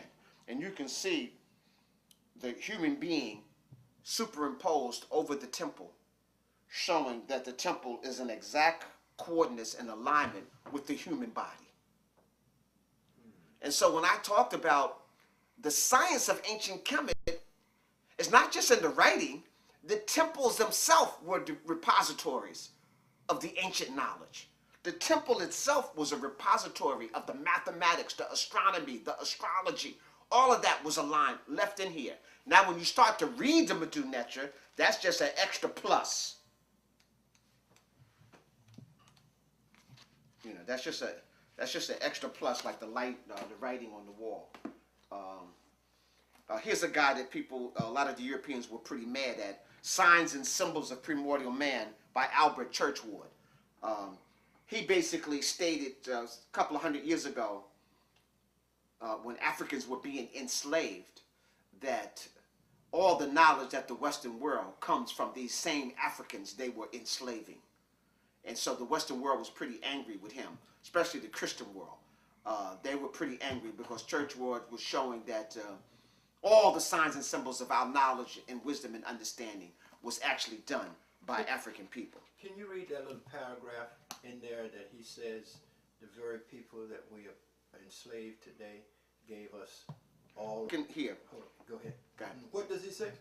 African people developed signs and symbols as a way of communicating and delivering messages. It is most unfortunate that most people who today are members of the secret societies have no in-depth knowledge of the history of the society and the unifying role played in the early intellectual life of the Nile Valley. It is through Churchward's examination of most of the known cultures of the people of today that signs and symbols of primordial man reveal. At this juncture, it is needed for us to remind us that the Nile Valley structures over 4,000 miles into the body of Africa, and that the creation of the Nile Valley cannot be attributed only to portions of North Africa that the Greeks called Egypt. The Nile River was the world's first great cultural highway, bringing people of cultures out of the body of the interior of Africa. This great cultural migration led to the peopling of Egypt, making Egypt a composite of civilization comprised of different African people who dwelled along the banks of the Nile. The civilization that developed in Egypt was a culmination of the civilization in Africa. Now, Churchward is saying this hundreds of years ago. Who was Churchward? Churchward, well, first of all, he was an atheist, but he was a great scholar and archaeologist and anthropologist, and basically studying signs, symbols, and trying to connect them on what was their meaning. And every road that he uncovered led back to Africa. He was a European? Yes, he was a European scholar. And like I said, the other Europeans were extremely angry because he was making this discovery at the height of the European transatlantic African slave trade. And so they were enslaved. Churchward said, you're enslaving the very people who are responsible for civilization as we know it. So I just need to, to just shine a little light here. This is a book, Black Genesis, which just came out, Robert Duvall and Thomas Brophy. And it basically, I touched upon this, it talks about it, not the playa, that's in the Sahara, that more than 6,500 years ago, or actually 65 BC, that's 8,000 years ago, all the science in terms of astrology that we know in ancient Kemet was known by these Africans who were living in the Sahara. Before, and that's over 2,000 years before ancient Kemet would be reorganized and unified. And so he goes a great deal of going into depth, explaining this is the same astrological alignment we saw in South Africa. That these same Africans had this knowledge and not to apply it. And it's also based upon Sirius A and Sirius B, which we know that the pyramids are aligned with Sahu. And so the same knowledge was known by these Africans who were in the Sudan before ancient Kemet came into existence. And so I already talked about ancient Kush, how it is the predecessor to all of this its knowledge, and actually birthed it. This is an actual.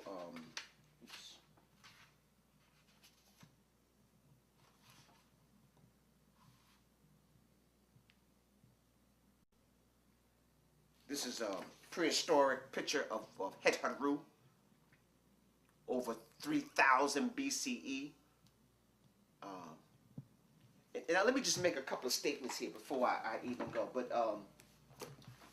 the whole concept of Orion here, Orion mystery, people want more astrological information. They can read this particular book. Here's Dr. Charles Finch, The Star of Deep Beginnings, The Genesis of African Science and Technology. And let me just make a statement here. The modern world, traceable to iron ore that was mined 43,000 years ago in southern Africa. And so 43,000 years ago, iron ore was being mined in southern Africa. In the Great Lake region, that's around Tanzania, Kenya, Uganda, iron was being smelted, or was being captured and smelted more than 25,000 years ago. So, see, we have no concept of what we're dealing with. So when we're talking about Kemet, which was only 6,000 years ago, they are the benefactors of all of this information that was taking place in the interior of Africa. They just all kind of pulled it together at this point. And then Dr. Van Sertima talks about the smelting of the iron in the furnaces that were actually being used. He has actually pictures of them that were used in Eastern Africa. This is before Kemet, and even during the time of ancient Kemet. Because all the natural resources were still coming from the interior of Kemet. I talked about Manetho, and I needed people to be able to understand. This is a book concerning Egyptian history. And Manetho, like I said, was the high priest of the Temple of Amun, and he was living during the time of the Greek occupation, the Ptolemies, and he put the history of ancient Kemet in terms of dynasties that we're kind of using today. But the ancient Kemetu never used dynasties or anything like that there. Akhenaten didn't know he was in the 18th dynasty of ancient Kemet. Tutankhamun didn't know he was in the 18th dynasty. Ramses didn't know he was in the 19th dynasty. Okay, that was all done in the aftermath. And we're using this like it's the foundation of African history. It is not. It is not the foundation. Like I said, Dr. Asa Hilliard, Dr. Jacob Crothers, Dr. Ben, Dr. Chancellor Williams, and all of them came together and broke Africa up into the first golden age, second golden age, third golden age, fourth golden age. And if I can just summarize them just a little bit so that you'll have just a little knowledge. Yes. Ancient Kush was in existence for thousands of years before the first reunification of the golden age led in by Narmer. And in my book, I show you the faces. So I wanted to be crystal clear that Africans at all the stages.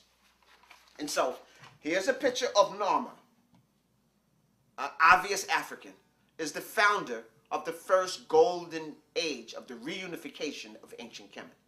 I use the word reunification because I already showed you Haru and Akhet, and a lot of these structures were already in place by a group of unified Africans thousands of years before Narmer.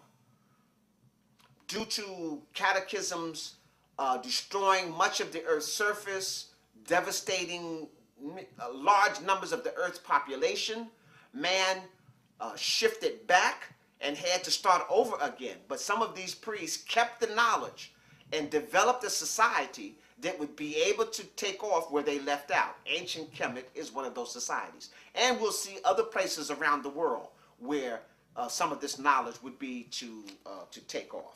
We'll see over here, we have Menchu Hotep, this big black brother here, look like Shaq, okay? He is the founder of the second golden age. The third and fourth golden age. He is Asar, believed to be the first ruler of ancient Kemet in dynastic times, going back over 36,000 years ago.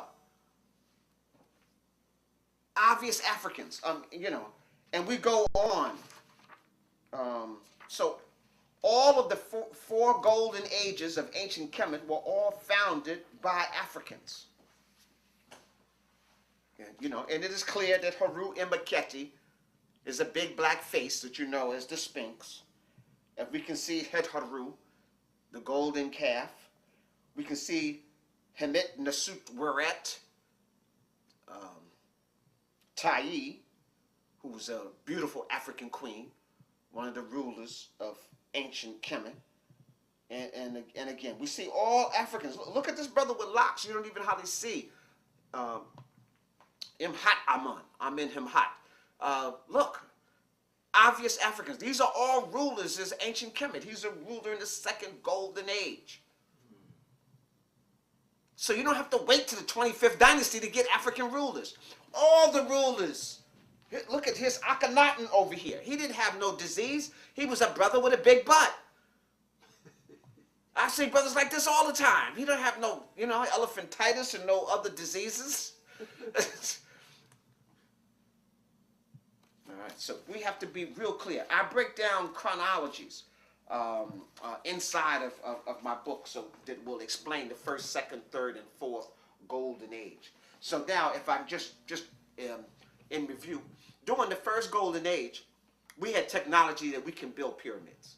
Again, those pyramids were built on top of structures that already existed in many cases. The largest number of Merkut's pyramids that still exist in the world is not in Egypt, but it's in Sudan, ancient Kush. Okay, even when Egypt fell, the ancient Kushites were still building pyramids all the way into the modern era. Much smaller, but still the same science and concepts were still put in place. So I need to make sure that we clearly understand that. So the pyramid age is the big highlight of the first golden age.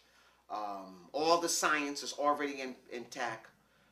I need people to even that concept of a castle. Castle is an African phenomena. And the birthplace of the castle that we know of comes from ancient Kush, or in the Sudan, or you call Nubia. And so not Europe. Africans who traveled into Europe via the Moors and stuff like that helped build these structures in Moors. So we had these castles were built in Ireland and France and stuff. But those were Africans who were the architects and the engineers that helped build those, and people who were masons. Say that again. Say that again. The first castles. For an example, which castles?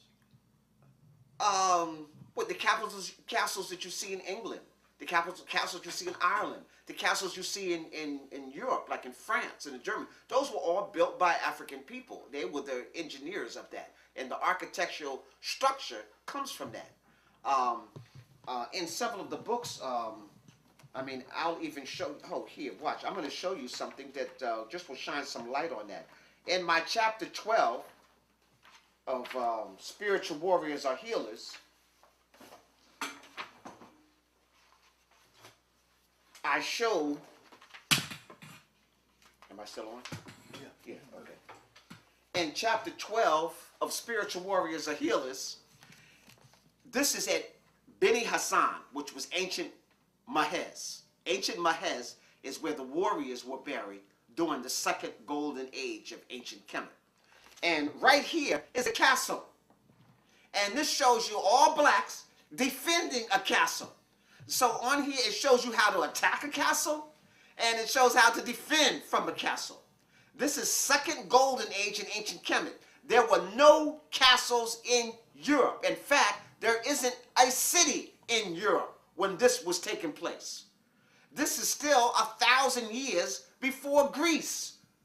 The Greek society, which was the first civilized Europeans to develop big cities and stuff like that. And so Africans are showing you how to attack a castle 1,000 years before Greece, and 1,500 years before Rome. And so, I just want to be real clear. In fact, I don't have in this book, but I have some books I didn't get a chance to pull out. But you can see castle walls that were 12 feet thick in ancient Kemet, in Nubia, and in Kush. So the whole concept of the castles that we know in terms of architectural drawing is an African phenomenon that was used for trade and to be able to defend that which you were trading until the time of the trade, so no one could come in and steal your stuff. And so all those castles were placed at trading points, at trading ports. So that was the original use. It wasn't like somebody's home. Original castles were trading ports and trading centers where commerce took place. And you wanted to be able to protect your commerce until the actual trade took place. Okay, so that's what and the castles had moats around it and all of that. So I just want to be clear, that's not a European phenomenon, that's African. And the Moors are the ones that build the first capitals in Europe. First castles in Europe? Right, built by the Moors. And the first castles would be in Spain and in places like that before they are to go other places like that with the design that we kind of see today. And naturally the Moors in Spain, they got it, from the interior of Africa. So I just want to be clear.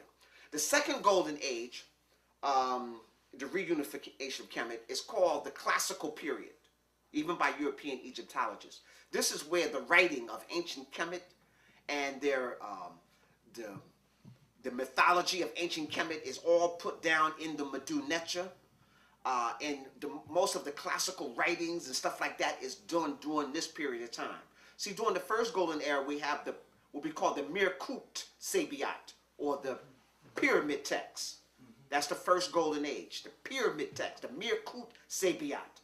And it's talking about a time prior to Norma. So I want you to understand, they're talking about astronomy, astrology, the stars, the heavens, the imperishable stars. This is known before Norma, the first dynasty of ancient Kemet. And the pyramid text is the first religious, so-called, they call it religious, but it's spiritual text recorded. So spirituality existed for thousands of years. But in terms of recording in a text that you can read, you want to read the Mirkut Sabiat, or the pyramid text. You can still go and buy that today. Okay? And so you can see that we understood astronomy, astrology. We understood spirituality at the highest point, that the ruler, when he died, joined his spiritual ancestors that exist in the heavens. So is above, so below. All that's in the pyramid text. The oldest spiritual books in the world. All right, so it's not no Mfundishi feel-good hour.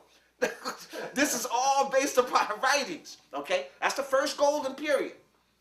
Remember, this writing is about a time period that took place thousands of years before that. But it took Africans several thousand years to regroup after the last major catastrophe on Earth.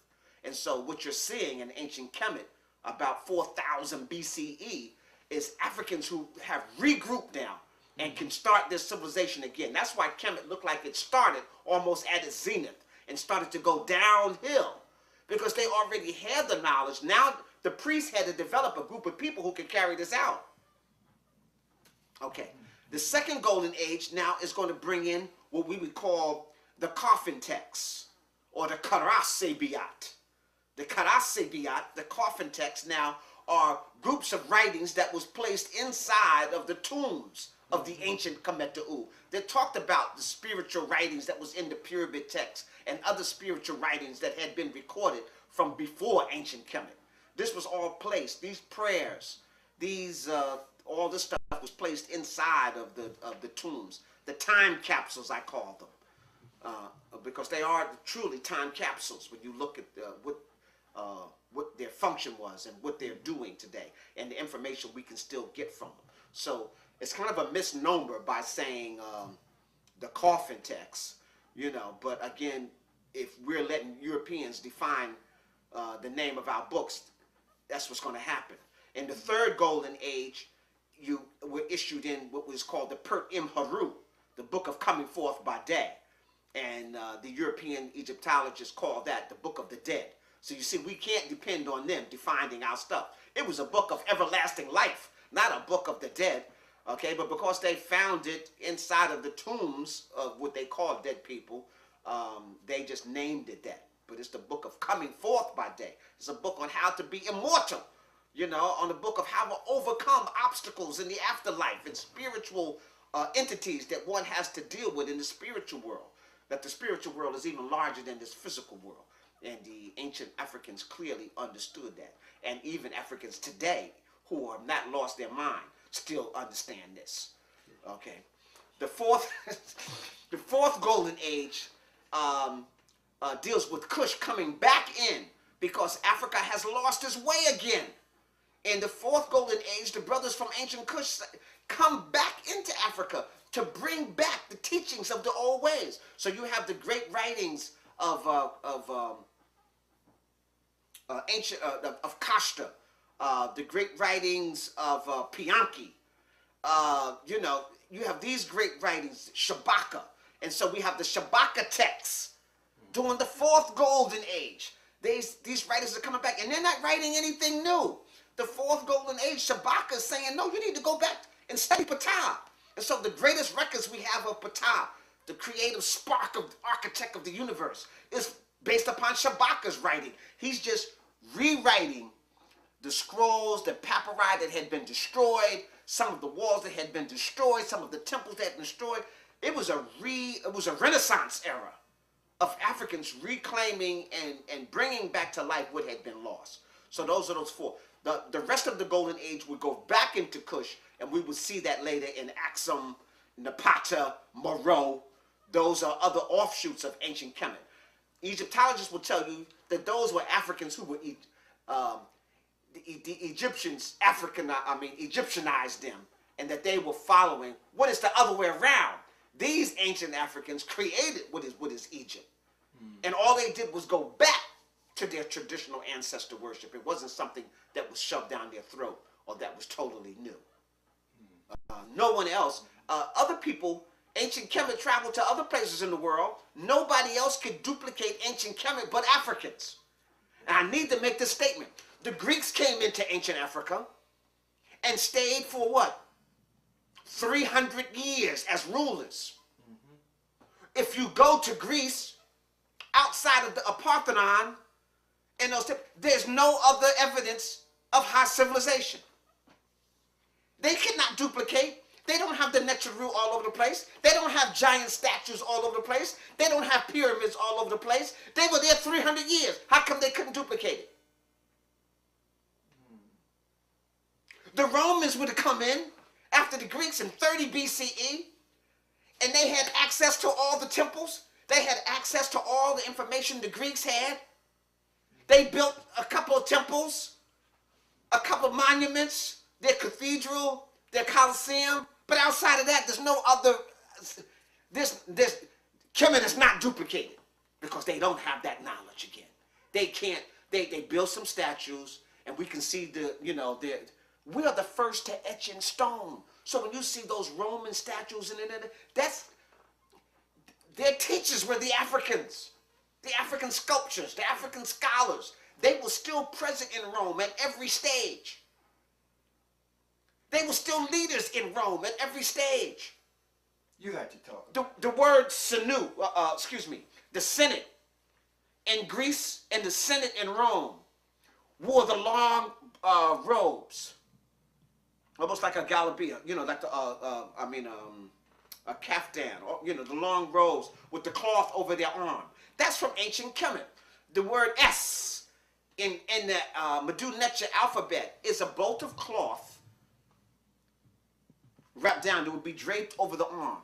And so the Greeks and the Romans wanted you to know that their most learned was based upon the knowledge from ancient Kemet. And they wore their cloth over their fabric, over their bodies, the same way they did in ancient Kemet. And they were the most learned of the Western society. That's where that comes from. So I need you to be really clear about that. And they don't show you, but many of the people who still were the advisors of the Senate and in Greece and Rome were still African priests. You know, the whole Masonic, wait, listen, the Mason era, the whole, you know, idea of Masons and Masonic, this were sculptures based upon the art of Ptah. In ancient Kemet, in ancient Greece, they say if it wasn't for Ptah, we would have no houses, no buildings. We would still be living in caves. This is what the ancient Greeks said. And Ptah is the patron of all craftsmen. So that's where the Masonic order comes from. Where is that written? If it was not for Ptah, we would have no houses, no. You'll come back. I got some works to get. I have to go back to the library and start pulling this stuff out. But this is the words by the Greeks. I want you to understand that. Who are the Greek scholars? I need to go back and get the book by George G.M. James. Yes. George G.M. James showed you that every so-called Greek scholar studied in Africa. Every single one studied in Africa in those very same temples we just talked about.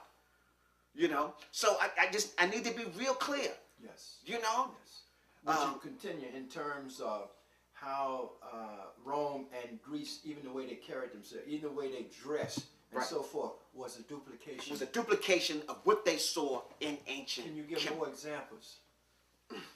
Well, first of all, I talked about the Senate, who were the most learned. Okay, you know, that was a perfect example. They talked about their structures, their buildings, their temple. They didn't have no temple. Europe had no temples. They had no major cities before they came in contact with Africa. I need to make that real clear. And can't nobody show you some cities and stuff that was there. Right now, one of the biggest phenomena in Europe is they're uncovering pyramids that existed in Europe thousands of years, that are even older than ancient Kemet. But they weren't built by Europeans. They were built by Africans. I need to be clear. We are the original inhabitants of all of the continents on the planet Earth. If they're found in Europe, how can you say they were built by We are the first Europeans. Europe is named after Europa, an African queen of North Africa. You know? So even the word Europe is named after an African black woman. So I need to be clear about that. You know, we are the first Asiatics. The first Asians are Africans or black people.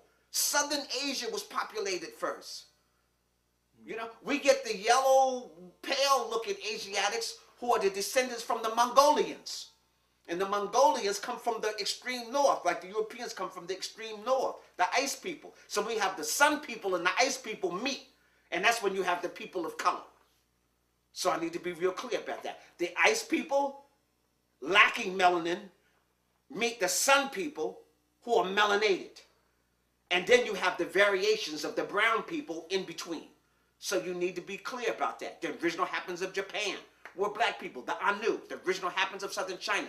When I went to China, I traveled into the interior, and there was a whole village of black people with flat face, slanty eyes, thick lips, big nose, look just like Africans. The only difference is that they also look like the Chinese, or the Chinese look like them. When I asked them when did they get there, they said they were there before the Chinese. And they also had an interior art. They weren't taking Chinese Kung Fu. They had their own martial science. Let me ask you, hasn't there been research lately that determined Europeans are descendants of Neanderthal? Yes. Talk about that. That's the latest research. I've been talking about this for over 25 years. See, we have to clearly, as the Africans left, Diop is probably the best to talk about this. Can you just pause for just 1 second? In 1974, Diop challenged UNESCO and the whole Egyptology world. Dr. Shank Anta Diop and Theo Bengo challenged all of them. And they came with their books, they came with their artifacts, they came with DNA samples of the mummies. They came prepared. The Egyptologists just showed up with their white skin and thought that was enough. And they got spanked. At UNESCO, they proved that the ancient Egyptians were African people or black-skinned people. Number two, they proved that the language, Madunecha, linguistic, was African and can be found in the basic Bantu languages throughout Africa. And he took many samples of African language and showed where those words still exist today, even used the same way they were in ancient Emerald. So the people were black, melanated people. Number two, their language was African. Their spirituality, all of the spiritual paraphernalia of ancient Kemet came from the interior, from the burning of the frankincense and the myrrh, the wearing of the leopard skin, the rituals that they went through can be found as South Africa, East Africa, West Africa, throughout there. The same rituals presented here. So they proved that the spiritual system of ancient Kemet was African. The deities, if they looked at all the statues, were African. All the animals were from Africa. No Asia. It wasn't no Asiatic. It wasn't no camel in there. There was no Indian elephants. Everything was from the African continent, from the interior of Africa. So they proved beyond a shadow of a doubt that the culture of the ancient Kemetu, the ancient Egyptians, was African. And they showed from their clothes to the way they worshipped, to their family habits, their agriculture habits, the cattle that they had, the plants that they grew, all came from the interior of Africa, not from Asia or Europe. So it was clear. So culturally, linguistically, spiritually, architecturally, every phenomena showed that the ancient Egyptians were African people and that everything that we know about Egypt came from the interior. Diop proved this beyond a shadow of a doubt. Even their descendancy, matrilineal system coming from the woman. Thank you very much. All shown, especially in ancient Kush, which was the main, ancestors of the ancient. They still had a matrilineal. In ancient Kush, in some cases, they had just as many women rulers as they had men, and in some areas, more women rulers than men. And so, and even in Kemet, the throne was passed through the woman. Akhet is the throne maker, and that's what she wears, the throne on her head. And so, all dealing, and just the way the ancient Africans treated their women. Total respect. Not like Asiatics or Europeans or anybody else on the planet. All right, so very, very clear. So I want to be, clear on those points. Now, I said we populated the whole planet. And Diop showed you a clear, he showed you the various different types of 6 different types of humanoids on the planet. And all 6 existed on the African continent. Only 2 could be found outside of the African continent. And for example, 1 was Neanderthal man. Neanderthal might have left Africa maybe 150,000 years ago. He died out most of the places but managed to survive in parts of Northern Europe. And then he is the predecessor and the ancestor of later what will become Europeans and some of Mongolians, Asiatics. And so that's this extreme aggressive nature. So Neanderthal didn't develop a written language or a spoken language. Neanderthal basically lived like a gorilla would live. Foraging, finding food, living in a cave, so that's early man, the Neanderthal. Now, modern scientists have shown, because only in 2011 was the first time that they were able to break down the DNA of a Neanderthal. Everything was too old or they couldn't find it. But in 2011, they were able to break down the DNA of a Neanderthal. And they found out that the DNA of Neanderthal didn't exist in any of the indigenous Africans of today. It only existed in about 75% of the European population from Europe. 75% of the European population has a DNA that goes to the Neanderthal? To the Neanderthal. And the other 25% is part of that whole Adam, that Eve thing that they show you where, I heard you mention and talk about that they can trace everybody to one African woman, probably from East Africa. Well, that other 25% that's not in Neanderthal, it stems from Africa, and it's part of our descendants. But this, when we say that the Europeans have more crimes against humanity than any people on the planet, it's because they're not human. They're humankind, kind of like a human. So they even use that terminology, and we never took it literally. But you need to take it literally. They're humankind, kind of like a human.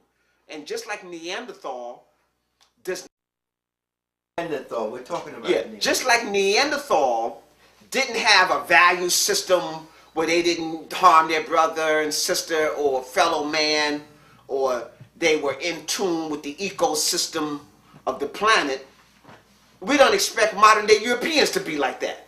They are learning their human characteristics from Africa.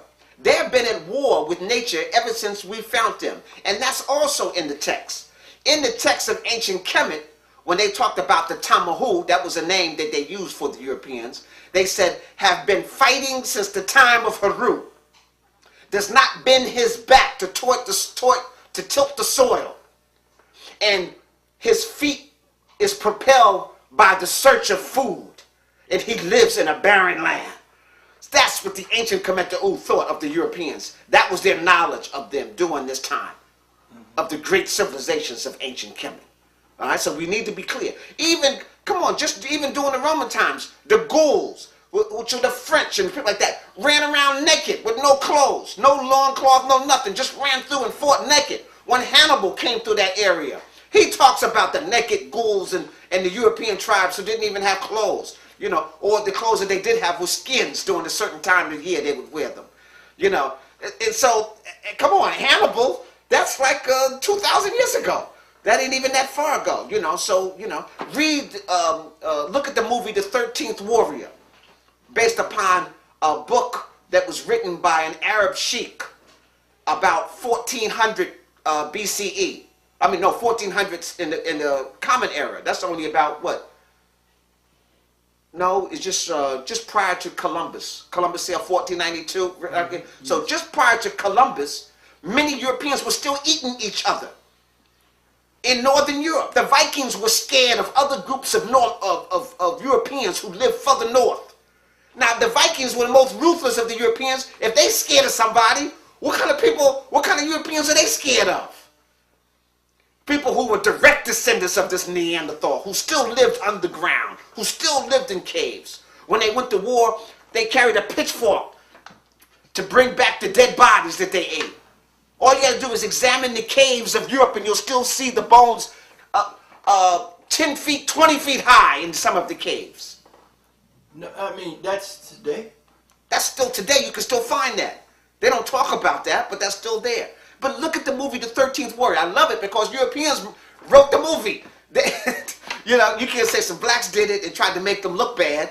No, you know, go back and look at that. That's based upon a book that was based upon real documents from Arabia. Can we segue now into Rome? Yes, let's deal. Touch on Greece and go right. Let's touch into Greece. Because now we're looking at the people who comes into Egypt. Right. And so what I want to look at is who comes in and what did they contribute, if anything. But what was it like? What was that interaction with the Kemetic people, the Kemetic priesthood? What happened? What's their legacy? Okay, now, so let me just show you this conflict. Okay, so there's several maps that you can see that shows the gradation of color on the planet Earth based upon geographical location and climate. And you'll see the darker people, a certain area, and then you get brown, beige, tan, and then eventually pale. There's no white people. The concept white people was just created a couple of 100 years ago. They pink and a pale color, so they're not white. Okay, so that terminology of white people, you know, is a modern terminology. So I just need to make sure that that's clear for people, you know, listening to this. And then later they would to distort their books and make white pure and black bad, when all of the ancient records was just the opposite. White is recessive, black is dominant. Black is beautiful. Like I said in ancient Kemet, to deify somebody and give them their greatest homage was to make them black. You know? So you can see they just reversed all of this. When the first Europeans learned to write, because they learned from the Africans, they also wrote from right to left. Most of the African writings and the African glyphs in the system of many of the Asiatics write from right to left, from where the sun, east to west. So they write from where the sun rises to where it sets. Finally, when the Europeans got control, when the Greeks got control of their society, and they became the dominant caretakers of their own culture, then they switched it and started writing from left to right. But the first, even Greeks wrote right to left. So I just need to be real clear about that. But the Greeks had no writing system. No, they got it. The ancient Kemet introduced their writing system, took their language and created a writing system for them, which is still based upon, and we get this misnomer, the ancient Phoenicians were African people. So I need to make, because people say, oh, it was part of Phoenician writing. No, the ancient Phoenicians are African people just from northern Africa. So we need to be real clear. The Phoenicians were Africans who were basically the sea maritime people. They were the, people who were the traders who navigated the oceans. Okay, so I just need to be clear. So the Phoenicians are the predecessors to what will become the Moors. So I just need to make that clear. So, if you want to go ancient Moors, you don't see that word, but you'll see Phoenicians. So the Phoenicians migrated into what we call into the ancient Moors. And then the Moors became more defined as the Islam rose, because these Africans were converted to Islam. And then they spread the seas, and so that's Moors became attached to that. And so that's why you'll see the Moors, the first thing they say to each other is Islam, brother, All right, so clear. Now, so the first Greeks, I made that mention before, that the Greeks said that if it wasn't for Ptah, they would still be in the caves. So I need you to understand that the area that is Greece today was a colony of ancient Egypt. Let me say that again. The area that is Greece today, and Iona, and all that area around there, was a colony of ancient Egypt. Egypt founded it? Founded that area. That area was predominantly swamp area, like Holland, all water areas. They built dams and dikes and drained the area, making it habitable. The Europeans had nothing to do with doing that. This was all done by African ingenuity. And then Europeans began to migrate into this area. They came in as workers, not traders and stuff like that. They didn't have nothing to trade that the Africans wanted. So they came in as workers. And were civilized by them. And were civilized by these Africans who were living there. Okay. And they were, if Greece was small little city states for a long time. At war with one another. At war with one another. Because that's what they were doing when they were further north. And they didn't get, and we kind of contribute, who was the great Aesop fable? Aesop fables, they'll try to say. Aesop said he was an Egyptian.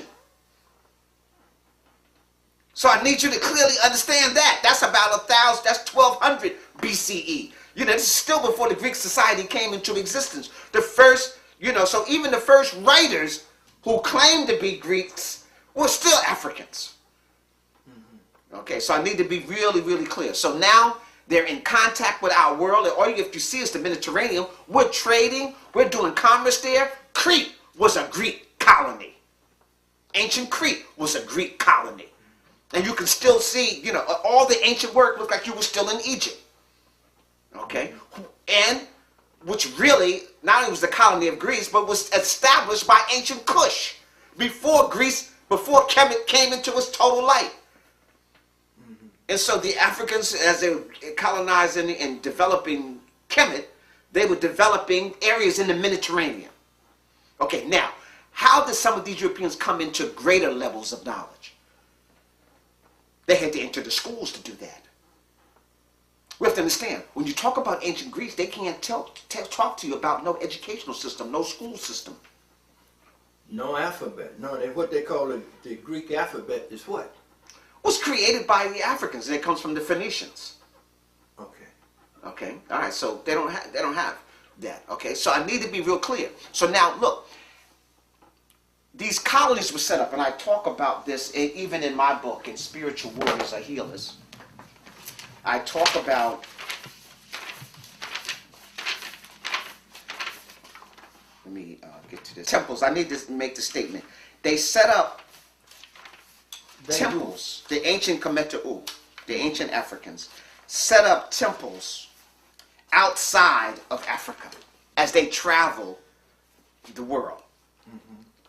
These temples became prototypes of where seats of civilization began in those areas. Here's an example. On my page 26 in the book Spiritual Warriors Are Healers. This is in chapter 1. The great temples in Waset, Kemet, Iput, Isut had subordinate lodges. It had it naturally in Kush at Taseti. Het Ka Patah, which became Memphis. In Mali, temples, which later became the Dogon seat. In Zimbabwe, and I showed you the great ruins in Zimbabwe. Correct. That was part of the Kush temple. Okay? And Monumental, Southern Africa. I showed you pictures of Monumental in Southern Africa. That's all part of the temples. In Ghana, among the Akan. The Akan, when I traveled in Ghana and worked with the Ohene Asante, I was trying to learn the Ghanaian spiritual system. When we started talking, and I started talking about ancient Kemet, they didn't want to teach me. They wanted to learn about ancient Kemet because they said their stuff was based upon ancient Kemet. So all the so-called deities and things in ancient Ghana was based upon ancient Kemet. In Nigeria, among the Yoruba. In Kilwa, that's Eastern Africa, near where Tanzania is today. In Medina, near the Red Sea. Palestine, at Mount Carmel, that was a Kemetic temple set up. In Assyria, at Mount Hermon, in Lebanon, Kemetic temple set up. The foundation of their education in that area. Nobody was learned in that area unless they went to those temples. In India, at the banks of the Ganges River, the great temples, all set up by, again, these great Keshites who traveling through. Babylon, Burma, Athens. Athens in Rome is a seat of a Kemetic temple. And so the learned people there had to go there. Rome, at Elton or Cotton, at Elia, and Elia Cotton in Rome. Rhodes, Delphi, Miletus, Cyprus, Iona. For example, the first so-called first Greek philosophers weren't even Greek. They came from Iona, which was a province of ancient Kemet. They had a temple set up there. And so the first so-called Greek philosophers studied in Iona, got scholarships, only the best ones were allowed to come to ancient Kemet. So you have people like Thales, Thales. Thales is the so-called the first Greek philosopher, 640 in BCE. He studies in Iona, then goes to Egypt and studies for 22 years in the Kemetic temples.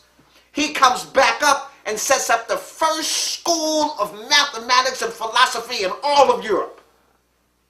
Are you hearing me? I hear you. Yeah. And they can go study this. This is Iona, okay? All right? And let me just say this. Well, George G.M. James did an excellent job by saying there's no such thing as Greek philosophy. Greek philosophy is literally stolen Kemetic philosophy. Okay? But we're going to take it even further than that in this particular episode. I want it to be perfectly clear. The so-called concept of Greek philosophy was created by Europeans in their Renaissance when they came out of the Dark Ages as a result of the Moors. The Moors introduced Greek philosophers to Europeans. Did you hear me? I hear you. The Moors introduced the great Greek philosophers, or the great philosophers, let me change that, the great philosophers who were in Greece and Rome to the Europeans. When the Vandals sacked Rome, the Vandals and the Germanic tribes who came in, they didn't have literature, they weren't writing, they were illiterate. They didn't come in and steal no books. They didn't try to take the great writings of Rome with them. They didn't go and go where the Senate, was lodged and try to take their records back to ancient Germany and back to Finland and Norway. They didn't do any of that. They just came and sacked the people, destroyed the monuments and temples, and carried all the gold and booty they could take back. So I need to be clear. So when Rome fell, the Europeans who that's where you get the word vandalism from the Vandals, who just destroyed. So when I talked about Neanderthal, you see the connection here? Yeah. You have people who come in and they just destroy. They don't want to take back any of the wealth that the Romans had even stolen. And the Romans had stole from everybody. Now I can begin to understand how, what we were talking about earlier, that I said all the young people asked me, if we were this great, how did the Europeans manage to conquer us? That fits right into you getting a vision of what you're dealing with. Yes. Yeah. Yeah. So they can clearly see. So, you know, now let me just go back just one more step. So now the Moors, who are the learned scholars from Kemet, who were converted to Islam by the Arabs and annexed into the Arab world, conquered Egypt in 711. They come in and they are really the ones who are going to educate the Europeans.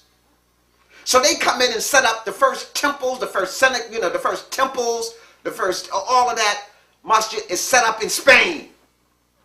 The first universities in Europe. There are no universities in Europe in 711. Let me just start this. When the Moors came into Europe in 711, all throughout Europe, there are no universities. That concept ain't even thought of at this point. The only people in Europe who can read and write are people who are connected to the Roman Catholic Church. Correct. That is correct.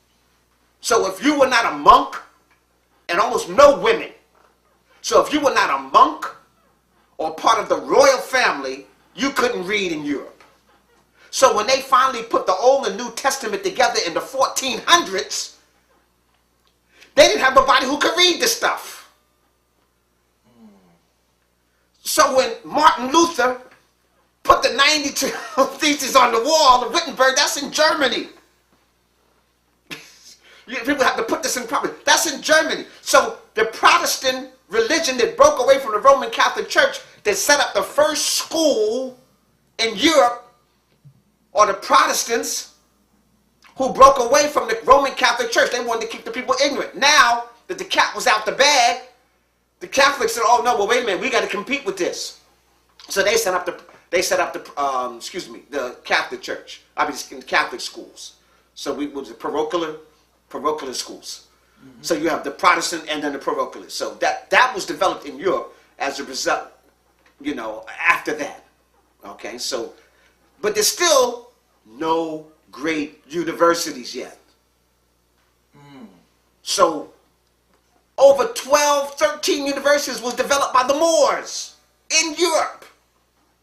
So when you talk about Cambridge, Brighton, and all of that, that's a result of these Europeans who intermingled with the African Moor scholars and then went back to Europe. And this is where they learned about the great thinkers in Greece and Rome. They were severed from all the stuff that Roman had stolen and pilgrimage and taken. Because you understand, at times Rome sacked Babylon, had conquered Babylonia, had conquered Syria, had conquered many places in Asia, all the way to the Great Ranges, all the way, you know, like that, all the way to the what's the tallest mountains?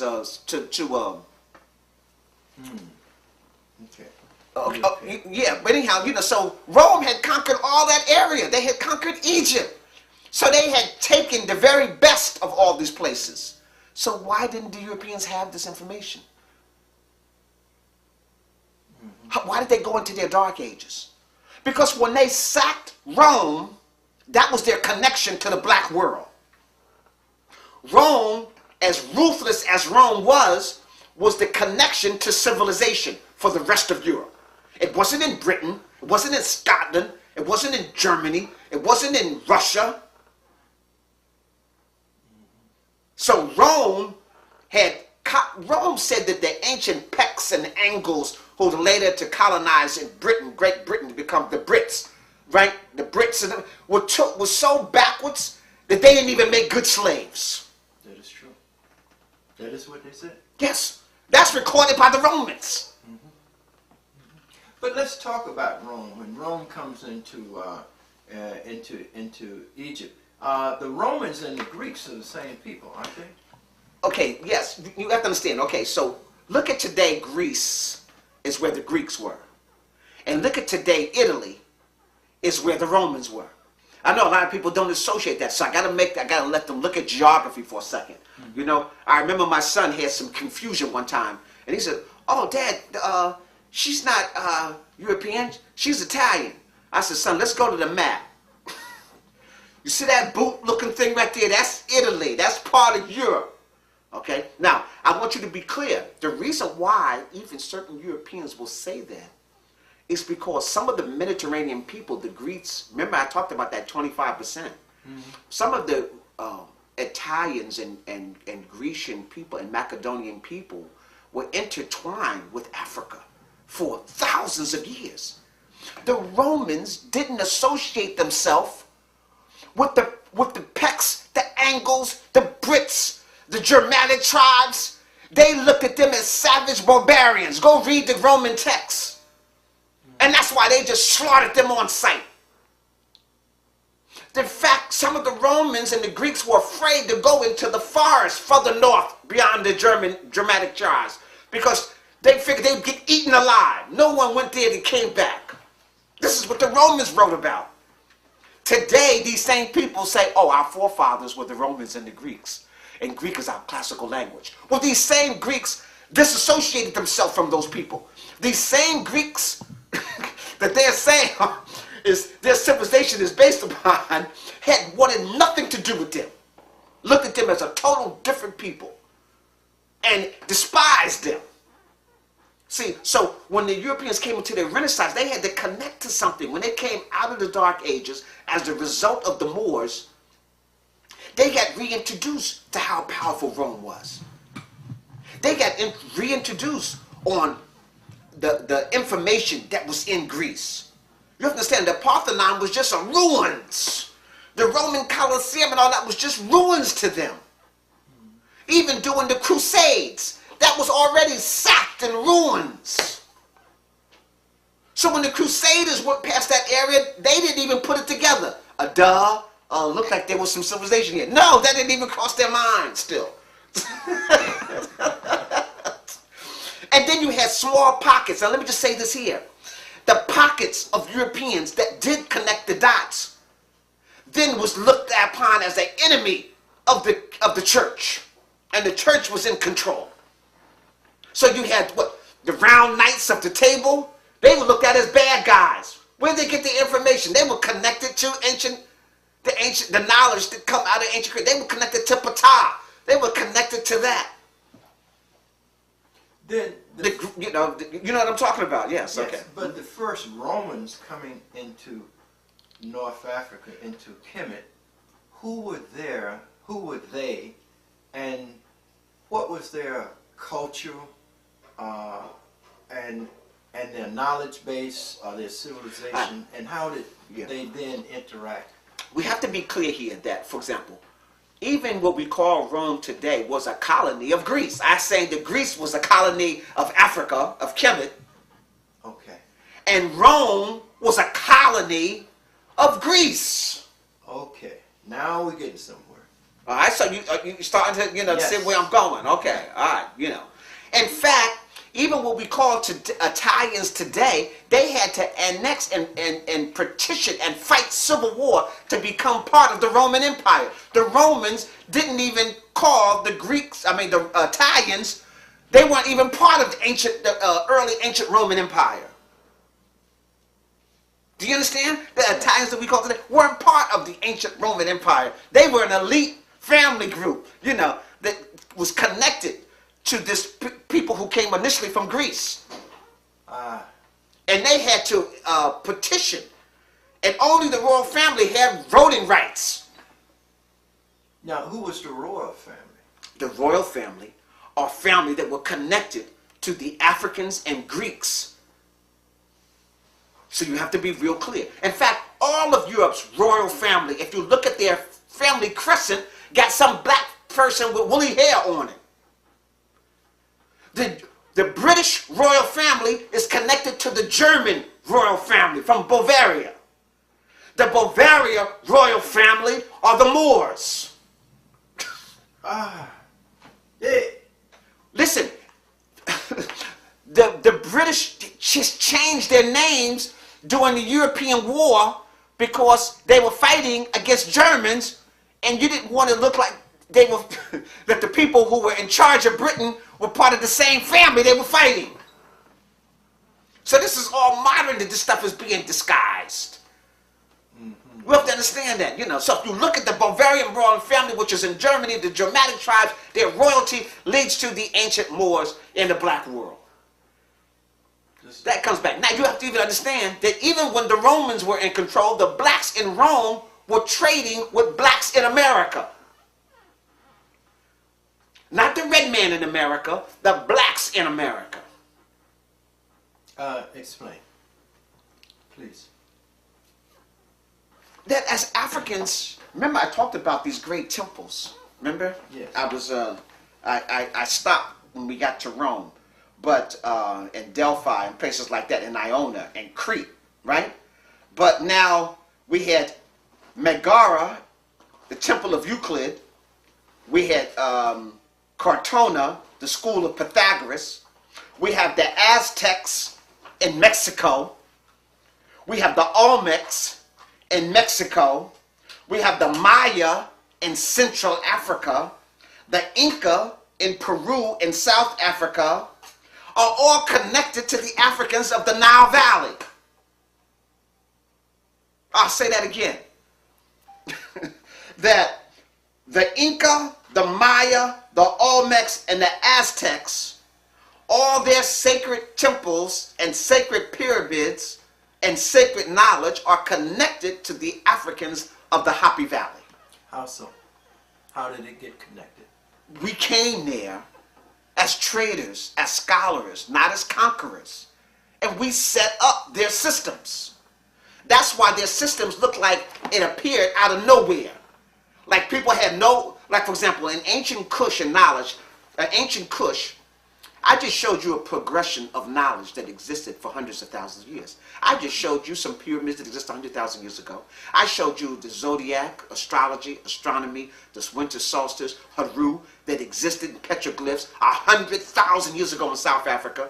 We went to Nata Playa in the Sudan and showed that 8,000 years ago we had our solar that system broken up. We understood the star chart. We understood everything that we know today. And then we showed you how all that came into ancient Kemet, and all of that is there. Where? Okay, so you can see a progression. We can saw in Zimbabwe. It's in total alignment with the pyramids in Giza. Right? Okay, now, if we go to Mexico, do we see a progression of knowledge? No, it just appears. It just appears. If we go to Peru, in South America, is there a progression of knowledge?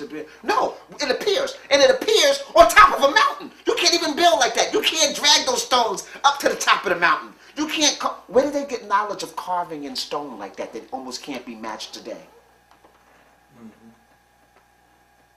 It just appears. Right.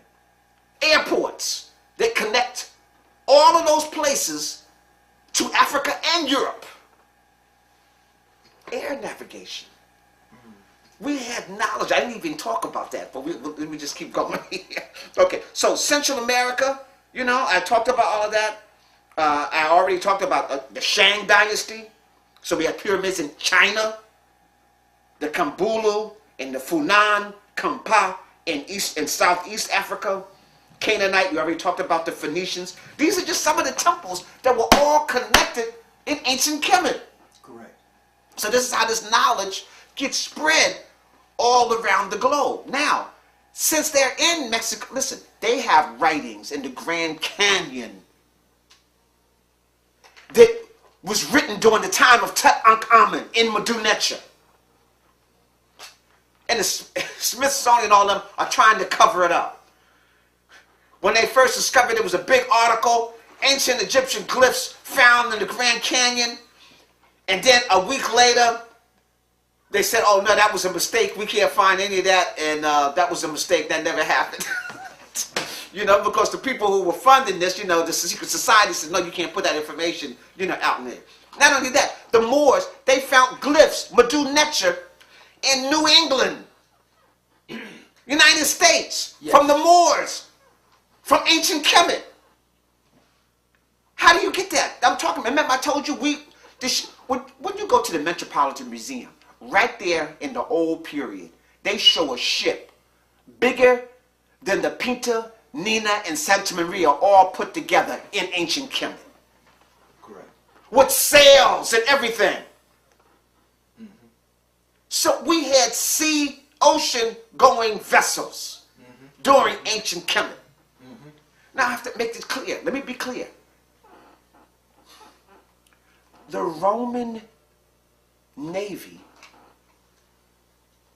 were all navigated by African sailors. The Africans participated throughout, even in leadership in Greece and Rome. And in fact, their lifeline was their hold on Northern Africa. Northern Africa was Rome's lifeline. They just pillaged and destroyed the various peoples in Europe for control of dominance of land. But their gold, their minerals, their money, all came from Northern Africa. That's why Carthage, for example, over there, was so important. And that's why Hannibal came in there and gave them a royal whooping for a couple of centuries. You know?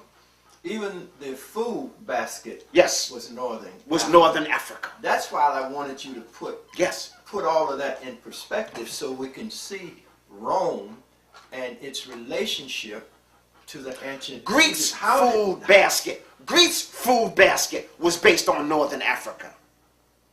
Mm-hmm. You have to understand. I'm going to take something a little simple like this here, like olive oil. The importation of olive oil is an African phenomenon, not Greece. Olives were introduced into Greece. From where? From Northern Africa. And olives, they're unedible off the vine. They're so hard. You got to soak them for a whole year, whatever it is. So this year's olives was from a 2 years crop from behind. We came here and did the importing and exporting of the olives and olive oil in Greece. That was controlled by the ancient Egyptians. When Greece took over and defeated them, then they took that over, and then the Romans would have taken over from the Greeks, you know. But I just wanted to show you, you know, all of the food, most of the food, the tomato, when you think of Italians, you think of pasta, that comes from China. When you think of tomato, that comes from Northern Africa. Listen, that comes from Africa. They didn't have no tomatoes in Italy. It's still not indigenous there. That was brought in there. Okay. So I want you to see, most of the food crop still came as a result of the African trade. And guess who was really responsible for bringing food into Europe? The Moors. Because remember, when they went through their dark ages again, think about this, brother. I want to make it real clear so people think we're just not making this up. In the 1800s, just prior to the Civil War in America, you had a great famine in Scotland and in Wales. It was called the what? The potato famine. That's right. What group of people you know only got one food? The Irish. Yes. Come on. I'm just showing you how Europe have always been. During the time of the Crusades, and even after the Crusades, Europe. Wait, let me just take 1492, for example. 1492 should be known for two things other than what we know it for. We think of it as Columbus. That should be the last thing on your mind. In 1492, the Moors were expelled from Spain. That's right. And the Jews were massacred. On April 1st, 1492, April Fool's Day, is when the Europeans, the Queen, they sent a note saying, we will let you go. We'll have ships waiting for you at the port. And all the Jews and blacks, y'all have to leave Spain. And so on April 1st, they went down to the shore to board, to get aboard the boats and the ships that the church said they would have waiting for them. And when they got down there, our army was waiting for them and slaughtered them. April Fools. Whose army? The European Crusade, the England, France, all of them came together. It was the Catholic Church. Okay. The Catholic Church mustered the army. Same people who were in the Crusades fighting against the Muslims. Okay, so they were waiting there, and they killed the Jews and the Muslims. And that was April Fool's Day. So we're celebrating April's Fool's Day. We're selling the decimation of Hebrew and African people who were tricked that they would be allowed to leave peacefully and would be aided in their voyage. And when they got there, April Fool, and this was 1492. 1492. April 1st, 1492. So when we think of 1492, that shouldn't be a happy day. That shouldn't be a day of celebration. Okay. You shouldn't be wandering around talking about no Columbus. But now I'm beginning to see how the Greeks come into Rome, come into North Africa, into Kemet. They had a relationship. They had a relationship all the time. They were being trained. They were a colony and educated, and only their best would be taken in. And so, but let me just say this though, and George Jim James makes it real clear. As the best began to get educated, that was still too much for the average European. And so all those so-called philosophers, Plato, Socrates, were killed and ostracized for teaching what? Foreign thought. Mm-hmm.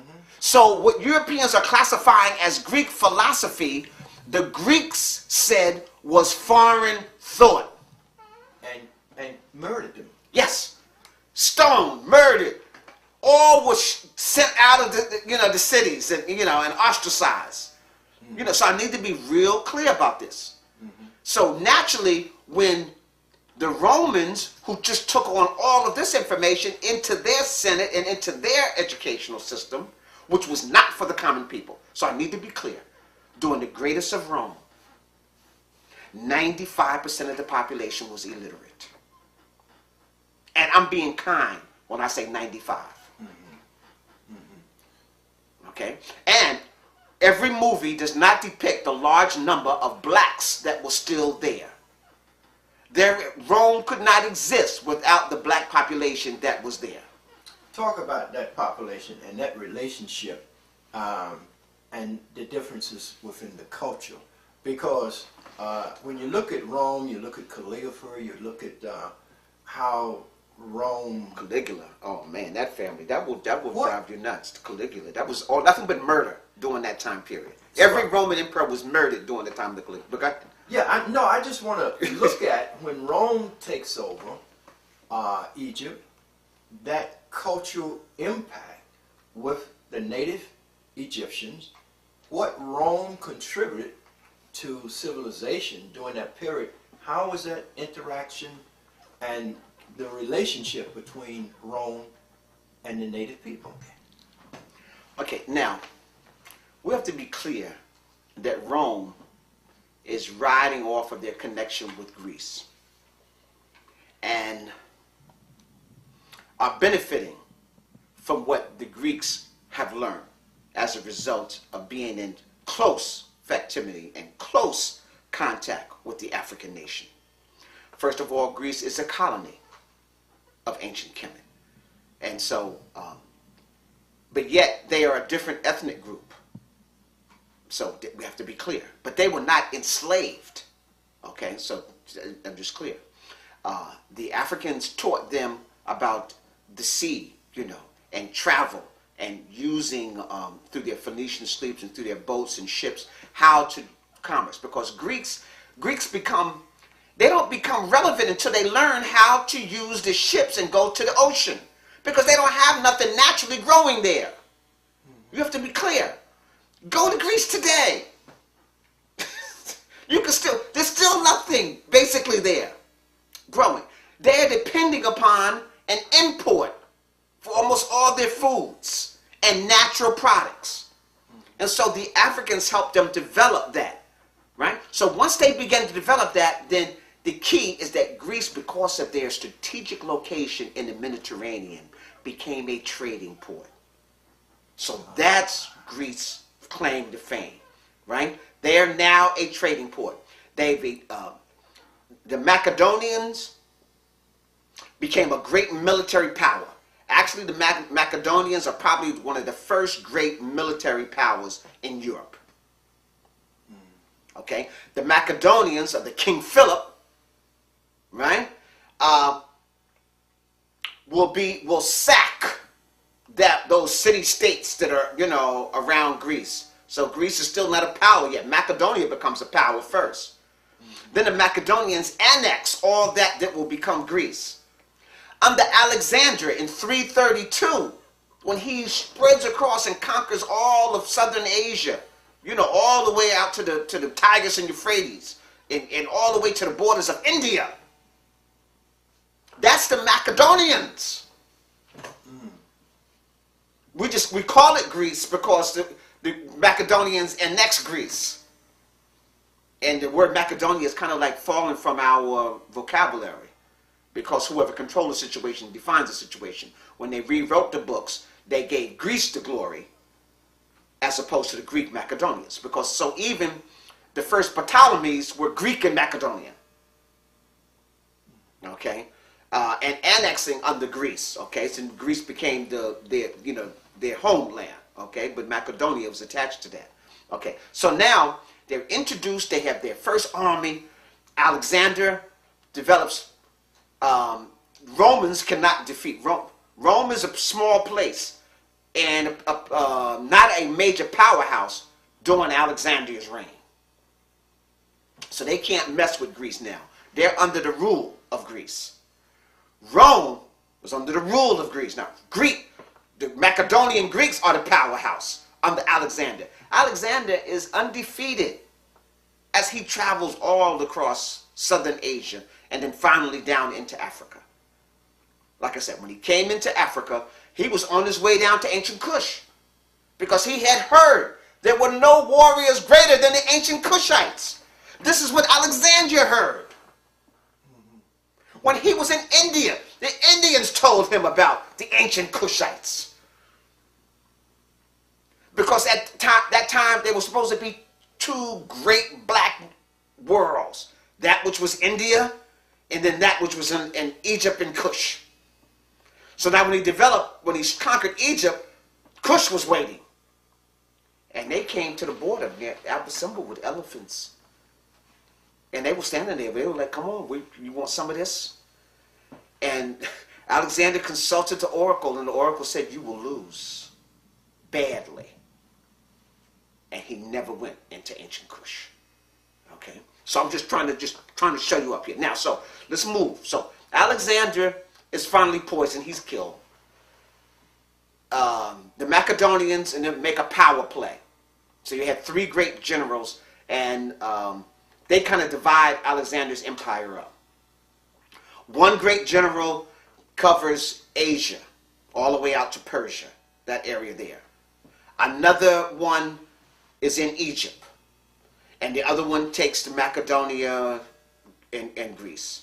Okay, so Napoleon's empire is broken up into three areas. This makes the Romans easier to conquer them. Let me just say that. They couldn't have conquered Alexandria empire. But when Alexandria is killed, and the Romans, and then their empire is broken into three different facets, that allows Rome now to grow, because now Alexander's empire don't have a grip on them anymore.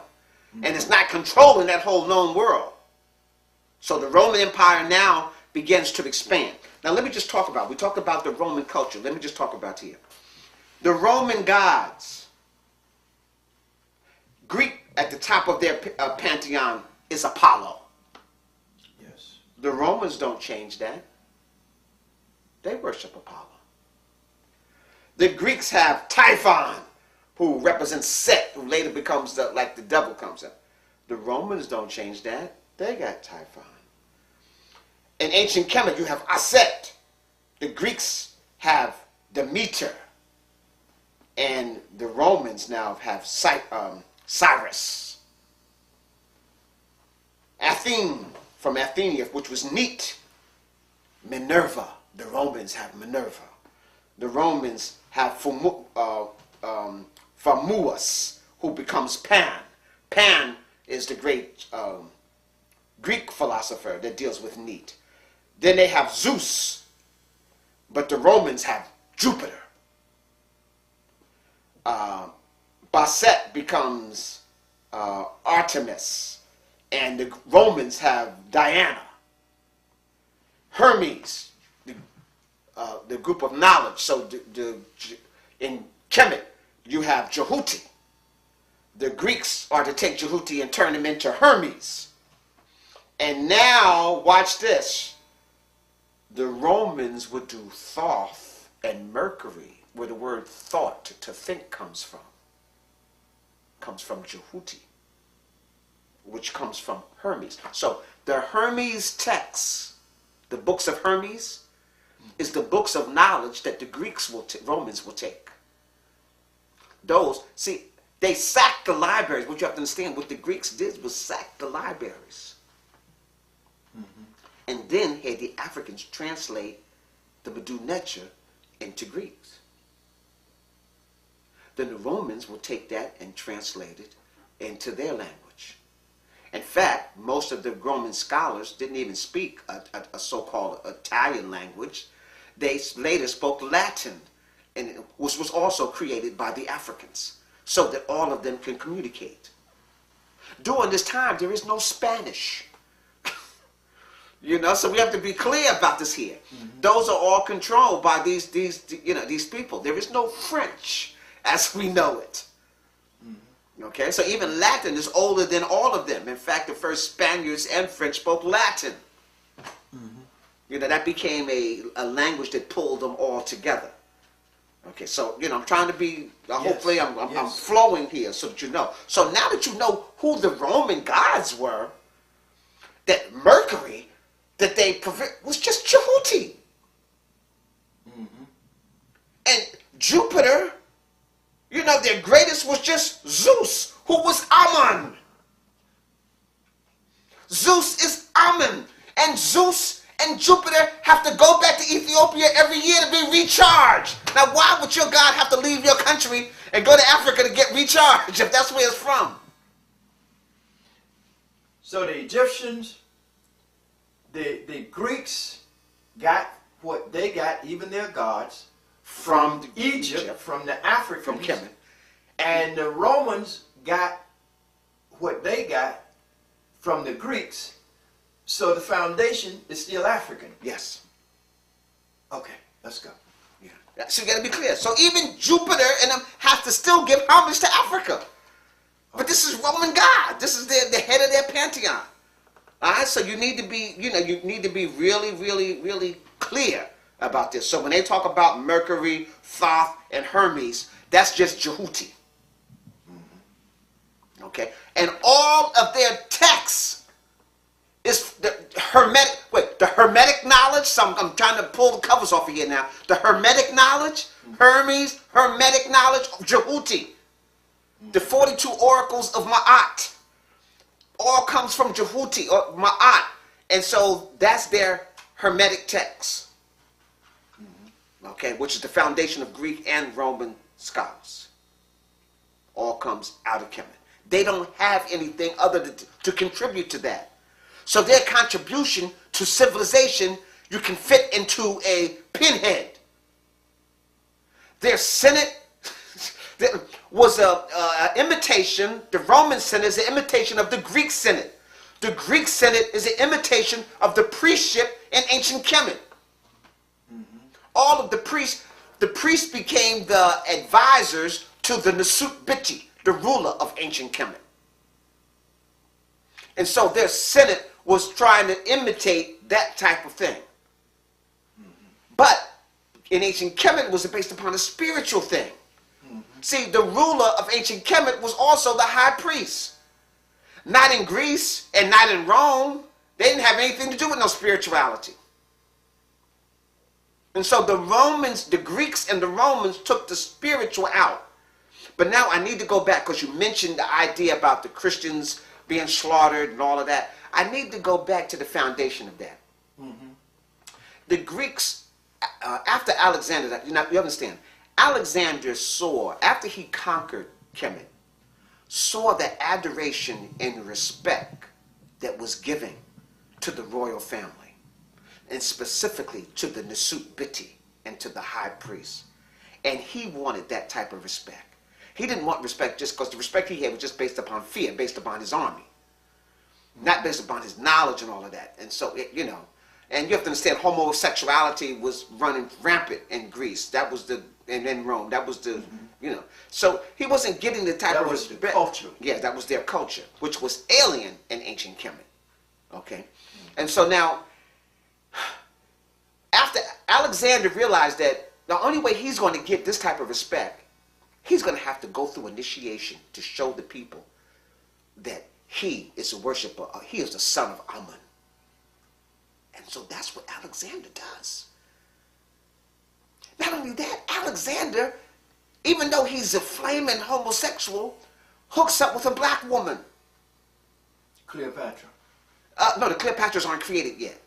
Cleopatra is created from the Ptolemies after Alexander is killed. Okay. Yeah. Oh yeah, that's correct. Right. That's correct. Right. Cleopatra is just a title. Yeah. For the queen of the Macedonian and Greeks. Right. Okay, right. So, but he hooks up with Mark Antony. Right. So Alexander, even though he's a flaming gay and got mailed up, changes his everything because he wants to prove to the people that he is like the Nesut Biti of ancient Kemet. He is the son of Amun. He sits at the feet. He is Ptah personified. He is Ra and consults with the sun. Okay? So now the white folks are just upset with this. So anyhow, they kill him. He's poisoned. Right? And the Ptolemies is like, okay, now we ain't going through all of this. We're going to close these temples. Alexander loved the temples. He visited all the temples he could. The Ptolemies is like, oh, no. We come here to rule. Right? So after they close the temples, they take the books and they begin to recipher them into Greek. I already explained about the whole breaking into the dynasties under Manetho and all of that. Yes. But now, so Ptolemy the first, or actually by Ptolemy the second, he's saying, listen, and Ptolemy is just a title. You have Ptolemy Philadelphius. Like the city of Philadelphia is named after Ptolemy, a Greek king who was head of Egypt. I bet you the people in Philly don't even know that. Okay. Okay, all right, so Philadelphius, okay, Ptolemy Philadelphius, okay, all right, so you need to know Cleopatra Beatrice, Cleopatra Bartholomew, Cleopatra is just a title also. So all of these new kings of ancient Egypt now, who are Greek and Macedonian, the ruler, the male is a Ptolemy, and the female is a Cleopatra. Most of the Cleopatras are kind of mulattoes. They're Greek and Macedonian and African. Most of the Ptolemies are just Macedonian and Greeks. Okay, so I need you to kind of be clear about that. So there's mixture in the blood, but every chance they got, the Ptolemies will just, So you had 7 Ptolemies and 14 Cleopatras. Cleopatra, who made love to Mark Antony and the boys, was Cleopatra the 14th. I mean, Cleopatra the 7th. It was 14 Ptolemies. Her brother, Cleopatra the 7th, her brother, she was married to her brother, who was Ptolemy the 14th. All right, so I'm just trying to show this relationship. So you're the Cleopatras and then them. Okay, so now, Ptolemy the 3rd wants this adoration that the Africans are getting. He's not getting that. He needs his army to get respect. So he commissions the priest to create a God image of himself. And that becomes Serapis. Correct. And Serapis becomes the Apis bull, Osiris. and Haru all mixed together. Right, and ceremoniously bestowed upon him. On him to make him a god. To make him a god. So that's the beginning of these Greek and Macedonian rulers being godlike. Okay? And Serapis later will be the prototype of your Jesus. Correct. Okay? The Africans reject Serapis. The Romans kill him. But I want you to explain yes, that. Yes, okay. And that's why you had so much murder of the so-called Christians. But the Christians were Africans who rejected. So let's go back and talk about Coptic. So I need to talk about, that's the birth of Coptic. So the followers of Serapis become Coptics. And that's the birth of the Coptic Christians. Correct. Okay. Now, they're to take the Greeks are bringing this as a religious philosophy, which was created by the ancient Egyptians for them. Correct. Based upon their mythology already. Right. Because the Greek don't have no mythology like this. So theirs starts with Serapis, which was created by the Africans. Okay, so we're clear that. The African priesthood. Right. Now, by the time when the Romans come in, they want to deify this. First of all, the Romans got a serious problem with this character. And because, you know, they just sacked the Greeks. They ain't trying to deify nothing that the Greeks did, you know, like that. And they definitely not trying to deify it because all the Coptic priests at this point are Africans. The Coptic priests that are in Greece are Africans. The Coptic church is an African church. Correct. The Kemetic temples, which have been closed by the Greeks, now become Coptic temples. But the science is lost. Because the Coptic priests are no longer the priests that had to go through the 42 oracles of the books of Jhuti, the 42 books of Jhuti. You know, now we got a creation being done. And so the Coptic priests now are in Greece. So the Romans now are just doing these people in. So it was the Coptics who got done in first, not the Jews or the Hebrews. Okay, so you have to be real clear about that. And we haven't really mentioned about the Hebrews too much, you know, in here. So you have to understand, all the early Hebrews were all African people. And we don't get a change until the Romans. So let me say this. The ancient Hebrews, up until the time of the Romans, was predominantly African with a few Asiatic converts. Greek and Asiatic converts. And those Greek and Asiatic converts were all merchants who were traders and saw it advantageous to move into this field. And they really got converted there so that they could inherit that which the Hebrews had set up as a result of their trade and commerce with the ancient Egyptians. And then that was their link into Babylonia and Syria. Palestine had been sacked a dozen times. Israel is for Isis, Ra, and El, which was the word for God. So Israel, the first capital, was a satellite of ancient Kemet. Clearly, it was a colony of ancient Kemet that broke away, just like the colonies of the 13 colonies in the United States was a colony of Great Britain and broke away and got its independence. So I want people who are studying the Jewish faith to clearly understand that Israel and the formation of that state in there was a colony of ancient Kemet that eventually broke away. And just like America is the child of Europe, England, the Hebrews, as we know the way, is a child of ancient Kemet that broke away. But it did not take the best with them, and we won't go into that. That's another whole, you know, whole philosophy. Okay, you know, I don't want to go into the whole Hebrew, Greek, you know, thing. But now, so the persecution now. So the Romans now, when they take in 30 BCE, the Romans conquer Egypt, killed, conquer Greece, and annex all of northern Africa. So all the possessions that the Greeks had now become Roman territory. Mm-hmm. And so this religion thing, they're not down with at all. They are basically atheists. They have their gods, that they worship, but they don't have no religion So they just not down with this at all. And they don't have no spirituality. Right, no spirituality. That's out of the question. They're ruling by might and strength. Okay?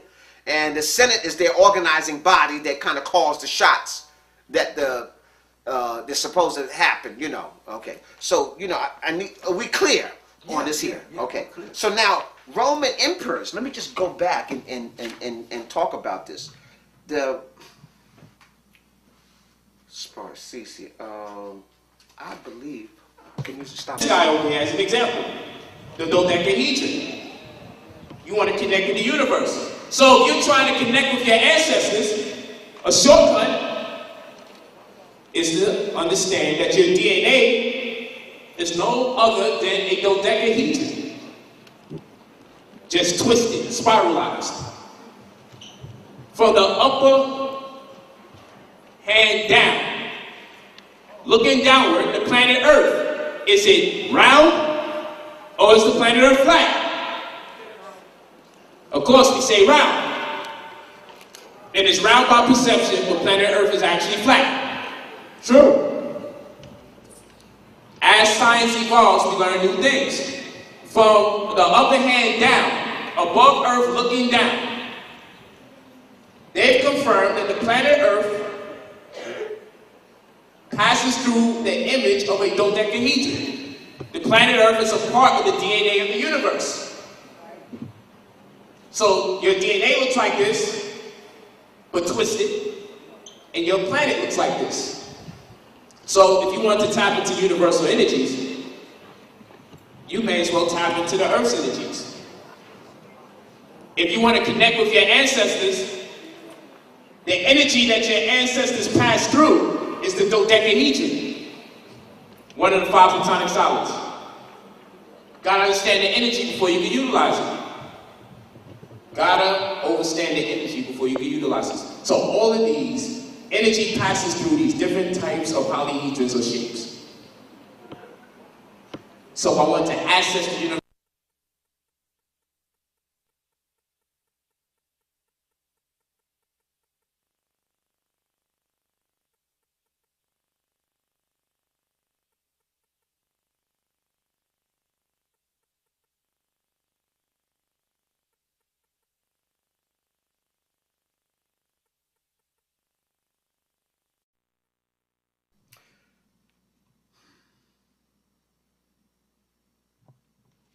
Need to just pull us in here. When we're talking about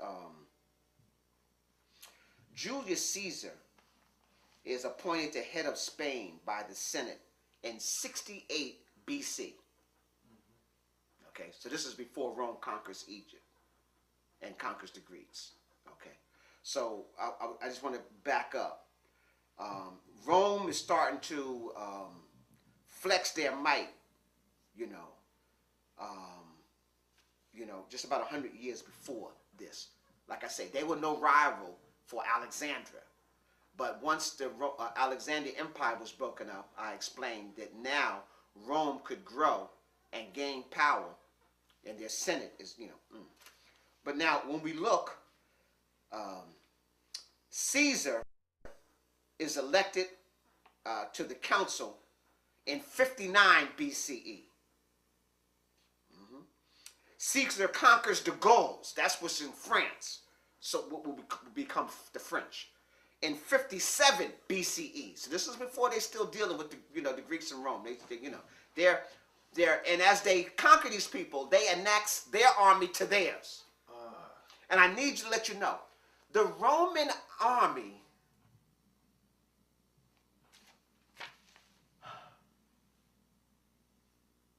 until the latter part never entered Rome. The Roman army was a hodgepodge of various people that they conquered. The Roman army was not Romans. Are you clear? In fact, the army wasn't even allowed to come into Rome. Their job was just to conquer and bring the booty to Rome. So who was in Egypt? Since was the Roman army in Egypt? How The did they Roman army, after they conquered in 30 BCE, part of the Roman army stayed in Egypt, and they appointed a Roman general there, or like a governor from the Roman, that the Senate appointed. Just like I said, they appointed Caesar to be like the governor of Spain, of the area that would be Spain, and then they had a governor of the Gauls, and then but then later they would go in. Like I said, in 57 they conquered the Gauls. That would be French. The Gauls took a whole lot of spankings. Everybody who came to power, beat the Gauls. Just for clarification, let's get a look at who these people are that we're calling the Romans. What are their territories? Where are they coming from? They are groups of people. And who would they be? I should have a map here to really. I took my map. It's in Harlem. Oh, okay. I had the big Kemetic map. You got it on hold? Sure. Okay. Now hold that book up a minute. Let me see what you're going to. Great events of Bible time. Okay, good. Let's go.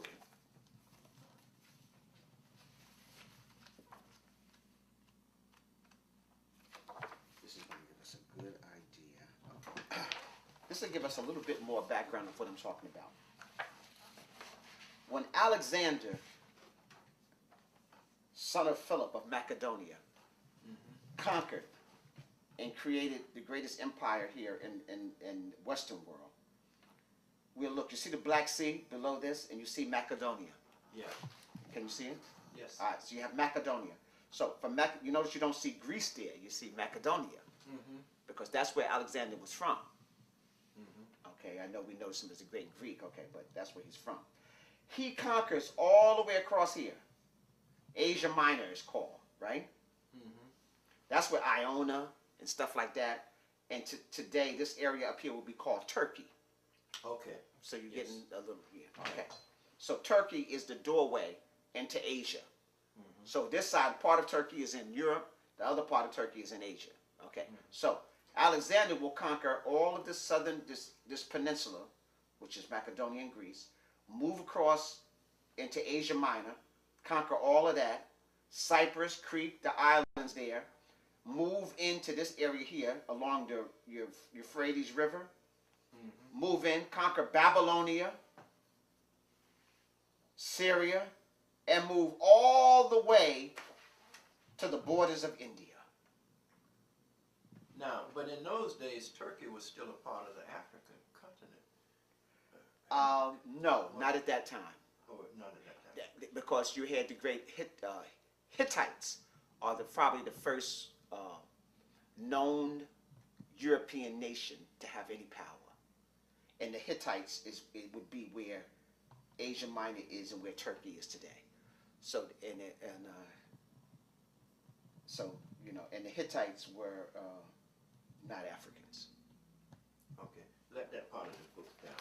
Okay, now I can see it very well. Okay, so this is where Alexander conquered all of this area here, and then he was to come into Kemet. Okay, but you see, it doesn't go very far. He comes into Kemet. He goes out to Siwa. This is out in the desert. This is an oasis out here, and then he comes back in this here to Memphis. So he doesn't go into southern. If you see here, the southern part, which is Upper Kemet, he leaves that part alone. And then here's a coin, king of Alexander.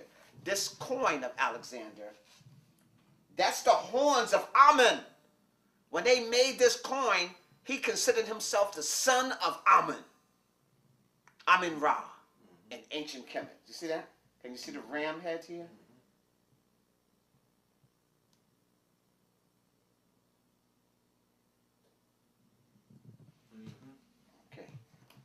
Now, this is not seen pretty good, but after Alexander dies, I talk about the 3 areas where his empire was broken up. You had the Ptolemy kingdom, which was northern Africa, Egypt. Then you had the Babylonian here, this area. And then you had the area over here, was Macedonian area. So kept and you notice they call it the Hellenic age, okay, Hellenic or Hellenism. Anyhow, persecution of the Jews. So that's what we were just talking about that, okay. And then it talks about the greatest, their gods at that time, Zeus, Apollo, and Athena, Athena. And those were the Greek gods. And the Romans are going to just tap it right on top of that. This just shows the Hellenic Wars, but I wanted to show you a map of when Rome finally comes into the picture. Here, we can see the first beginning writings, books of Christianity. And so the first books that are to be brought into Greece to be shown are books dealing with the religion of the Coptics. The Africans. Yes. So that's their introduction to literacy, you know. Other than that, only the Senate could read, you know, and things of that nature. Okay, I wanted to...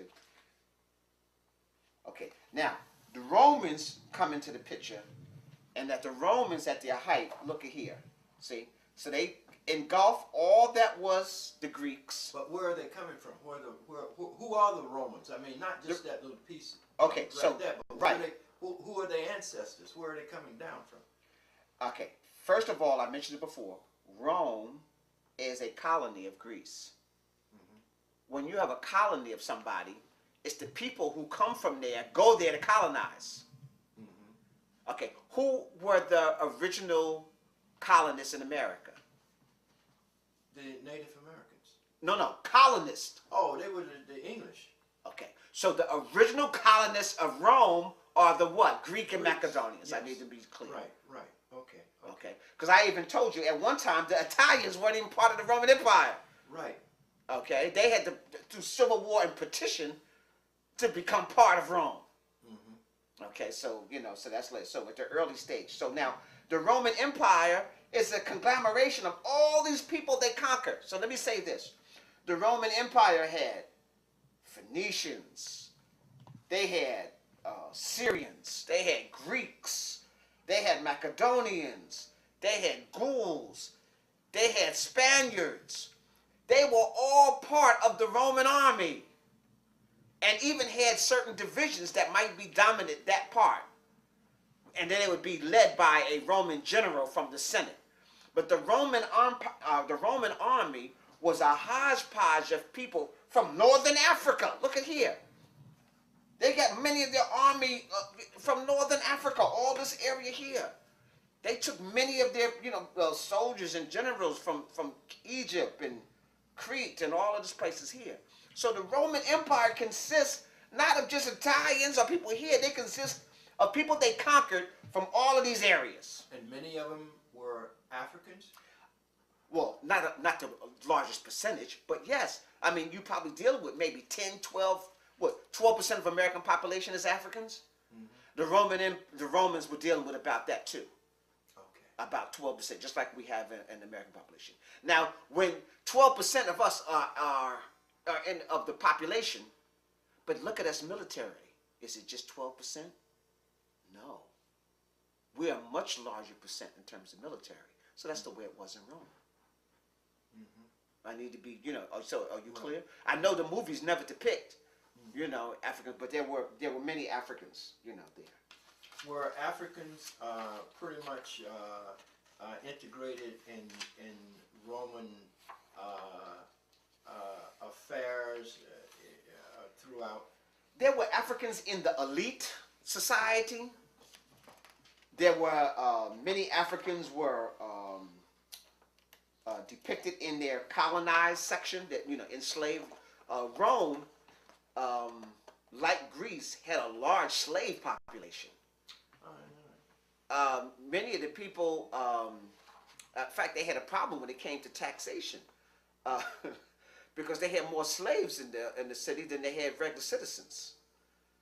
So they just had to start taxing everybody.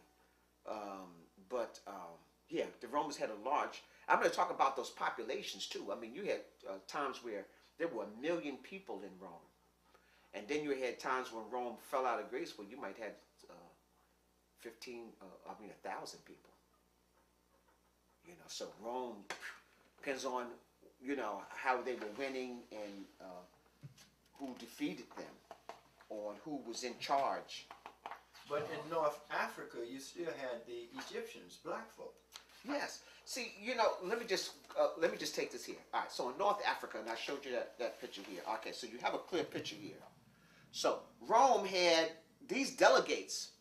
Most of these people were black coming to Rome. Okay. Even during the time of the Nicene Conference. Nicene Conference is around 315, 325 AD, right? Well, yeah, that was the third. That was the third, yeah. I think 319 or something like that was the first Nicene Conference. Okay, so in 319, and in the 320, it's the Nicene Conference in Nice. A large percentage, almost the majority of most of the priests of the Coptic Church are all Africans.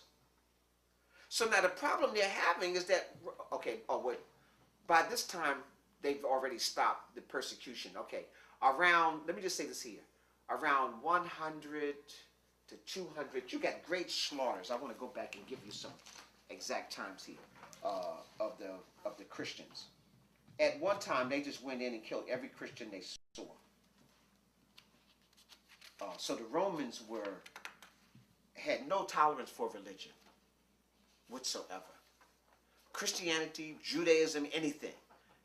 Religion, they just didn't have any of this Christian stuff. And at that time, the Christians were primarily Africans? Yes. 36, Octavius defeats, Octavia returns to Rome. He's supposed to be born in Palestine at 6 BCE. In the year so-called 1 in AD,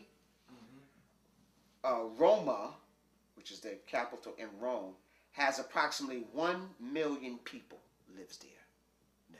So I'm trying to give you just how big, the Forum of Augustus is inaugurated in 2 AD. Roman acknowledged Cymbeline as the king in Britain in 5 AD. So this is the first time they acknowledge a king in Britain in 5 AD. So before that, it just savages. But the person they put in is kind of like a figurehead. Augustus expanded the borders to the Balkans. Gothic warlords. Okay, by 14 AD, okay, so just to give you an idea, in 1 AD, I said there was how many Romans? Million. 1 million. In 14 AD, that's 14 years, there's now 5 million people who live in the Roman Empire. Mm-hmm. So as they conquered, they just brought those people into their empire. Okay, and expanded that way. So I'm just trying to give you an idea that Rome didn't, when you say a Roman, it wasn't an ethnic group. Yeah. Mm-hmm. And most people think so. Mm-hmm. It wasn't an ethnic group. An ethnic group was at the Senate and in the royal family. Claudius, who was the emperor, invades Britain in 43 AD.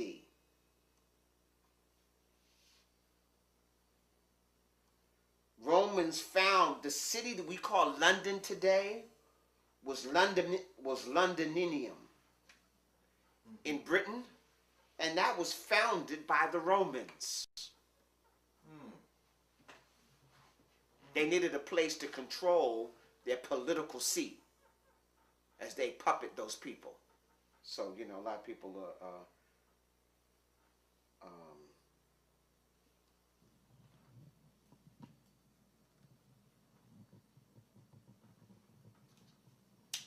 finally, in 68 A.D., the Gauls and Spain rebelled against Nero. You know, Nero was the Roman emperor, and tried to claim their independence.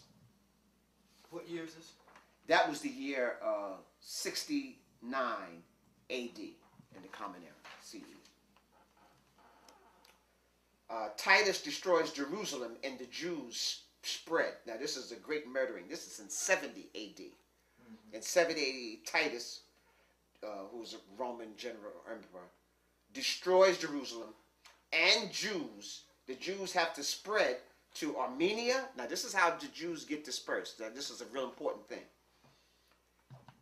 After they're destroyed, after Jerusalem is sacked, and they kill every Jew they can find, the Jews spread to Armenia, Iraq, Iran, Arabia, Egypt, Italy, and Spain, and Greece. So they no longer have a homeland that they're now into. So that's how they get to all those different places. And But that's in 70 A.D. The Jews then are not Africans, are they? These Jews at this time, at 70 A.D., is still predominantly African. Oh. But let me explain. There's a great mixture here. Okay? Many of them are mulattoes. They're the children of, you know, of mixtures. Because after, it's probably, these Jews maybe close to 40% African at this point. Okay. See, one of the things that people understand, when the Romans sacked and they took their wealth, many of the people who later, or the Europeans who become Jews, are Romans. Romans and Greeks become Jews. First they killed them and everything, and then they inherited their estates, and then later they just took over the religion. And people don't realize that. So later, the largest number of Jews become Greeks and Romans who convert to Judaism. And then the last wave, you know, are the Europeans, you know, from above Turkey in that area here, where you have the Khazars, Russia, and all that. So these Jews you see in New York, they're descendants of those European Jews. They don't have nothing to do. They don't have nothing to do with these people. They ain't even connected to these Jews. They just converted to the religion out of convenience, because the Muslims and the Christians were at war, and so they had to take a side. So since the Muslims and the Christians were at war, they decided to be Jews. And they became the traitors and sold to both sides. That's how the Khazars and them, and that's where the word Jew actually comes into existence, because there is no J in the alphabet during this time period. So there is no word called Jews.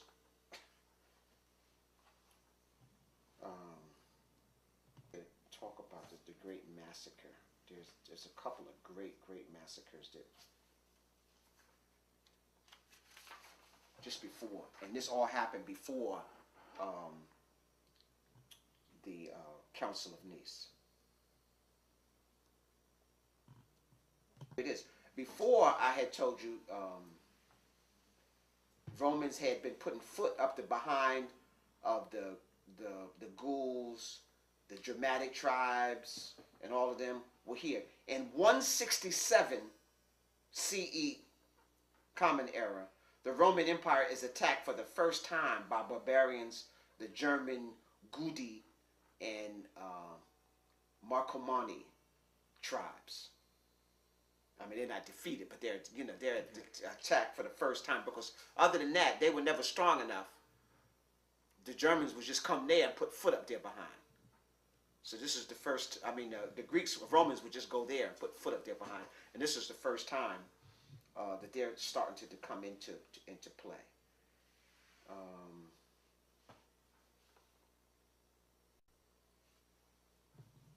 In 203 Common Era, so this is 100 years before Nice, right?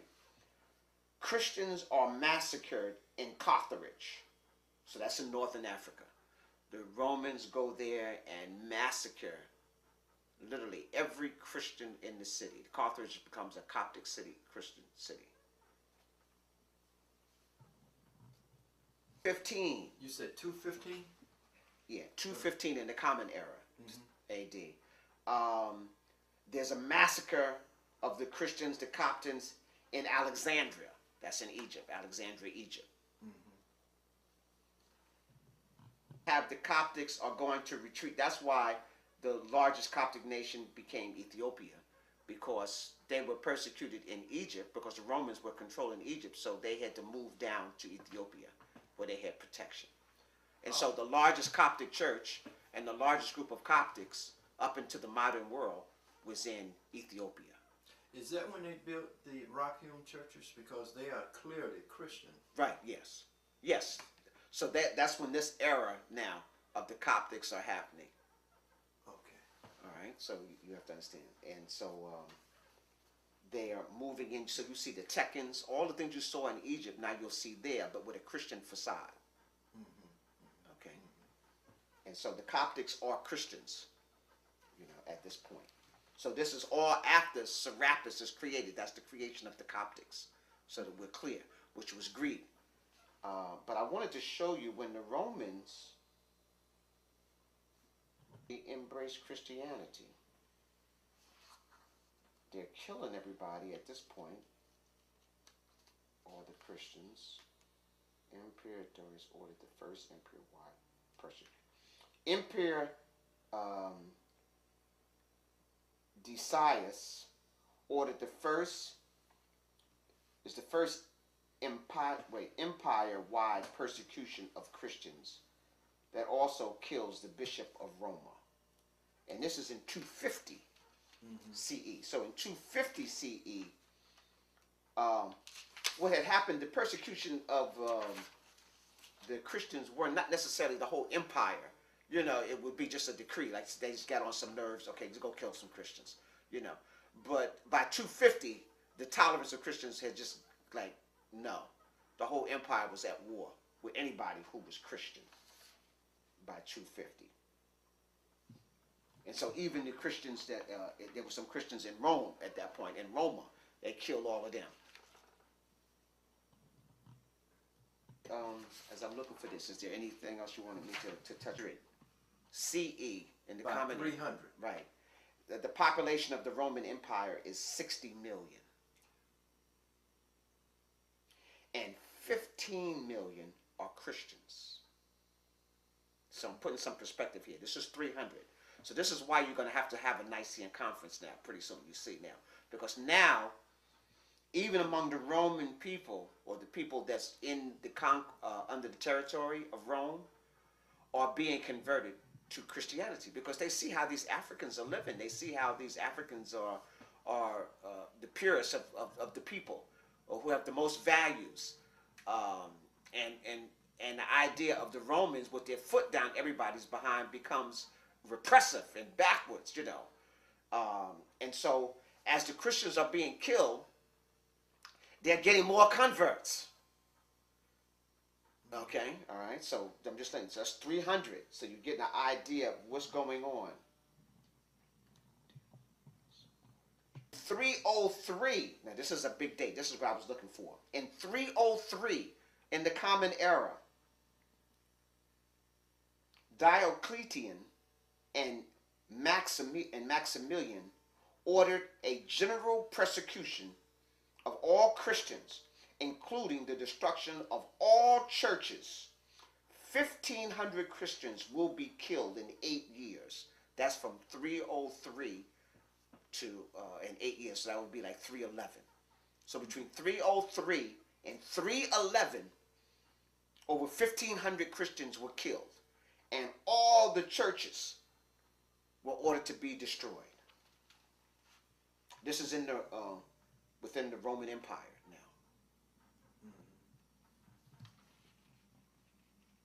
now. Now, Galerius or Galeresis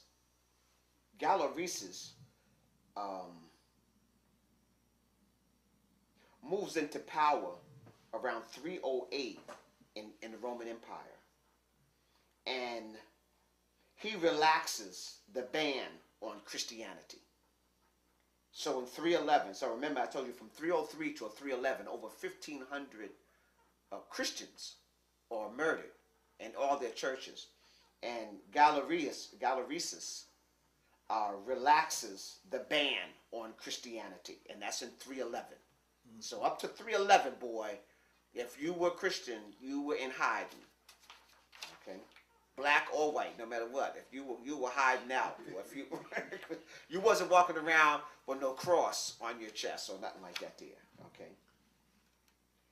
Then in 311, Galeresis dies, and Constantine fights for the throne. Okay. So you're getting the time period, because they had the Nicene Conference during Constantine's time. Okay, so now you see. So 311, Constantine is an emperor, but he's fighting for the throne. Okay, because there's a gap now. Constantine's defeat Maxentius and becomes emperor of the West and disbands the territory of the Guard. Constantine in 313 then destroys that part and becomes emperor of the East. So Constantine first sees the West, and then he kills all those folks in charge as he gets stuff together, and then becomes emperor of the East and the West. Constantine, and then in 313, Constantine ends the persecution of the Christians. So up into Constantine, so Rome and Christians was like oil and water from 30 BCE, when Rome conquered Egypt, right, up until 313. So that's 300 years, because when Rome conquers Greece, that Serapis has already been developed by the Greeks. So, okay, all right. So the Romans are intolerable from the very beginning all the way to 313. 313 in the 60s. So that's like 300 years of their foot up anybody's butt who's in any religion, whether it's Judaism or Christianity. So what is the culture? How are they? Religion. They don't tolerate religion. Right. So it's whether you a Jew or Christian, and there ain't no Muslims at this time. Okay. So how is daily life? What's going on? What's the economy? What's the there is no religion, so what's the economy like? What's the life like? What's happening? All right, put it back on. Okay, it's on. All right. Let me explain. As a professor at one of the colleges in New Jersey, I'm sitting in the teacher's lounge, and two European professors are having a conversation. And one of the European professors looks over at the other one and said, you know, life's a bitch and then you die. And the other one said, you got that right. That was the way the outlook was in ancient Rome. You born, you pay taxes, and you die. And there's no remorse in between. That was the average life. If you were lucky, you didn't get enslaved.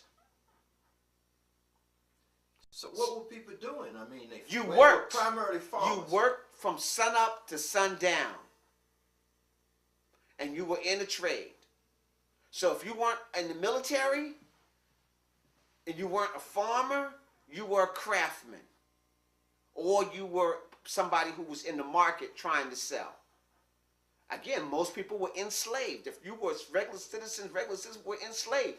Only the rich were citizens of Rome. The aristocrat. There wasn't a real large common population until later.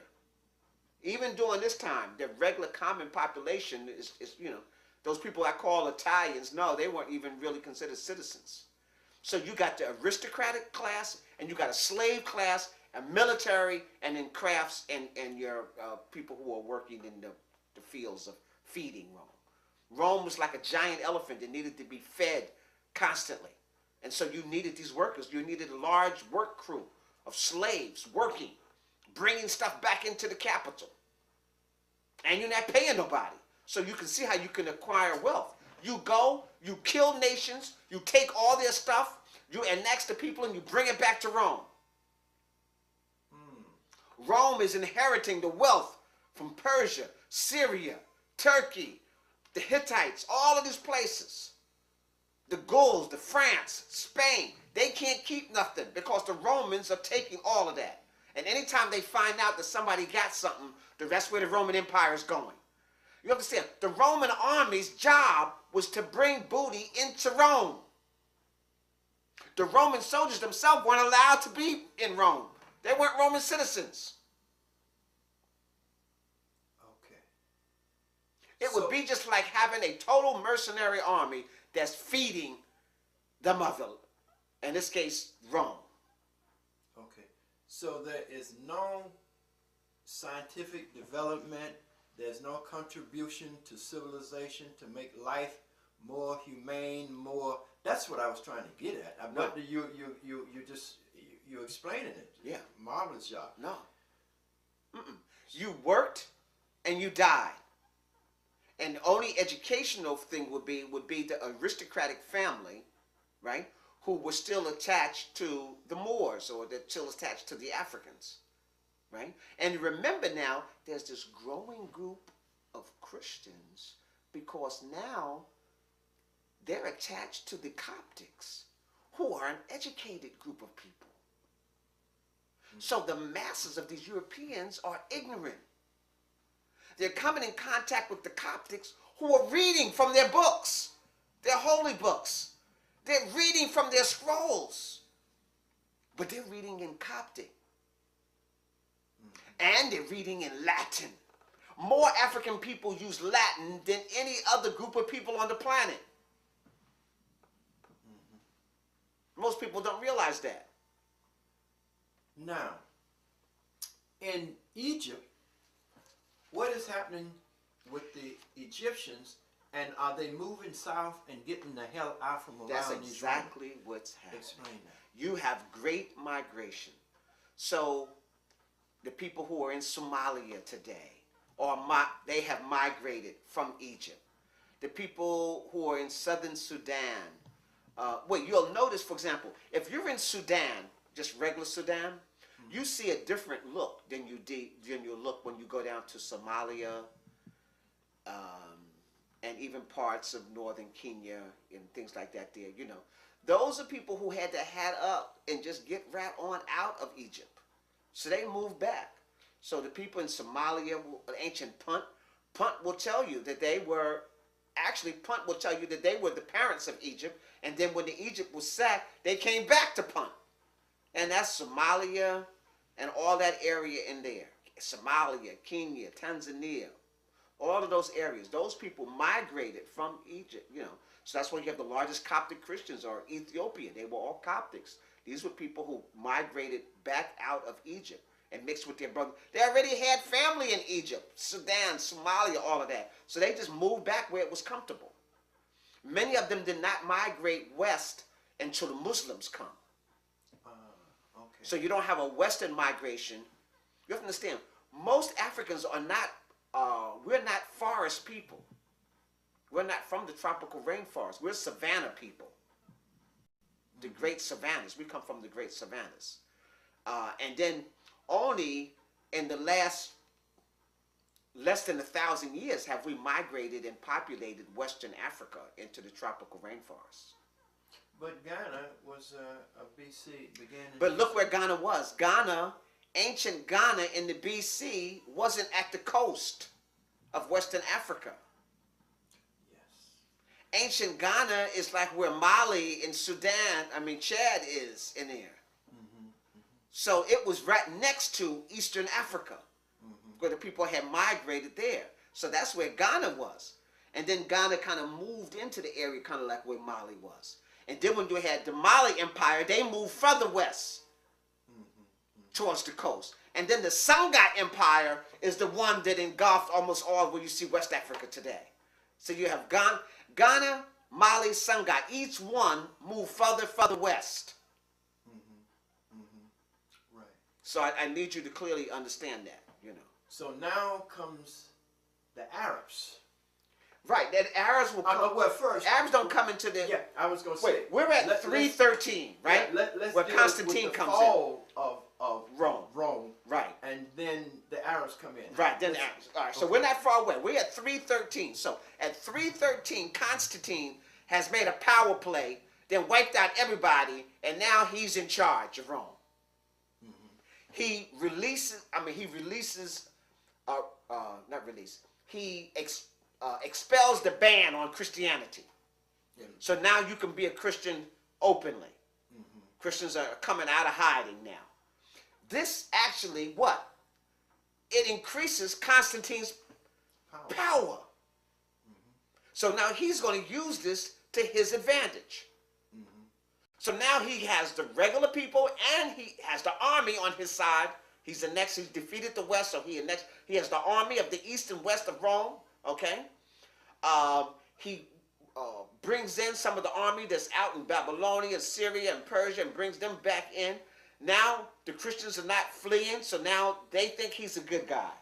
So this is where we are now.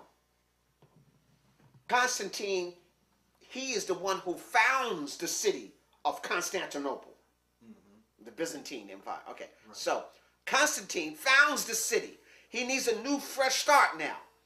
There's some bad taste in his mouth of what Romans have done, you know, to Christians and everybody up until this point.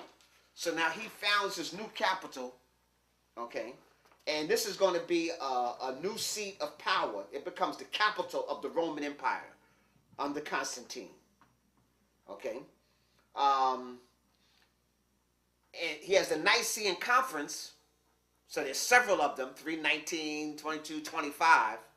And this is where they're going to say, okay, listen, if we can't beat them, let's join them. Right. But we can't have this African version. We need our version of Christianity. And so in 319, they invite all the Coptics, all the Christians together.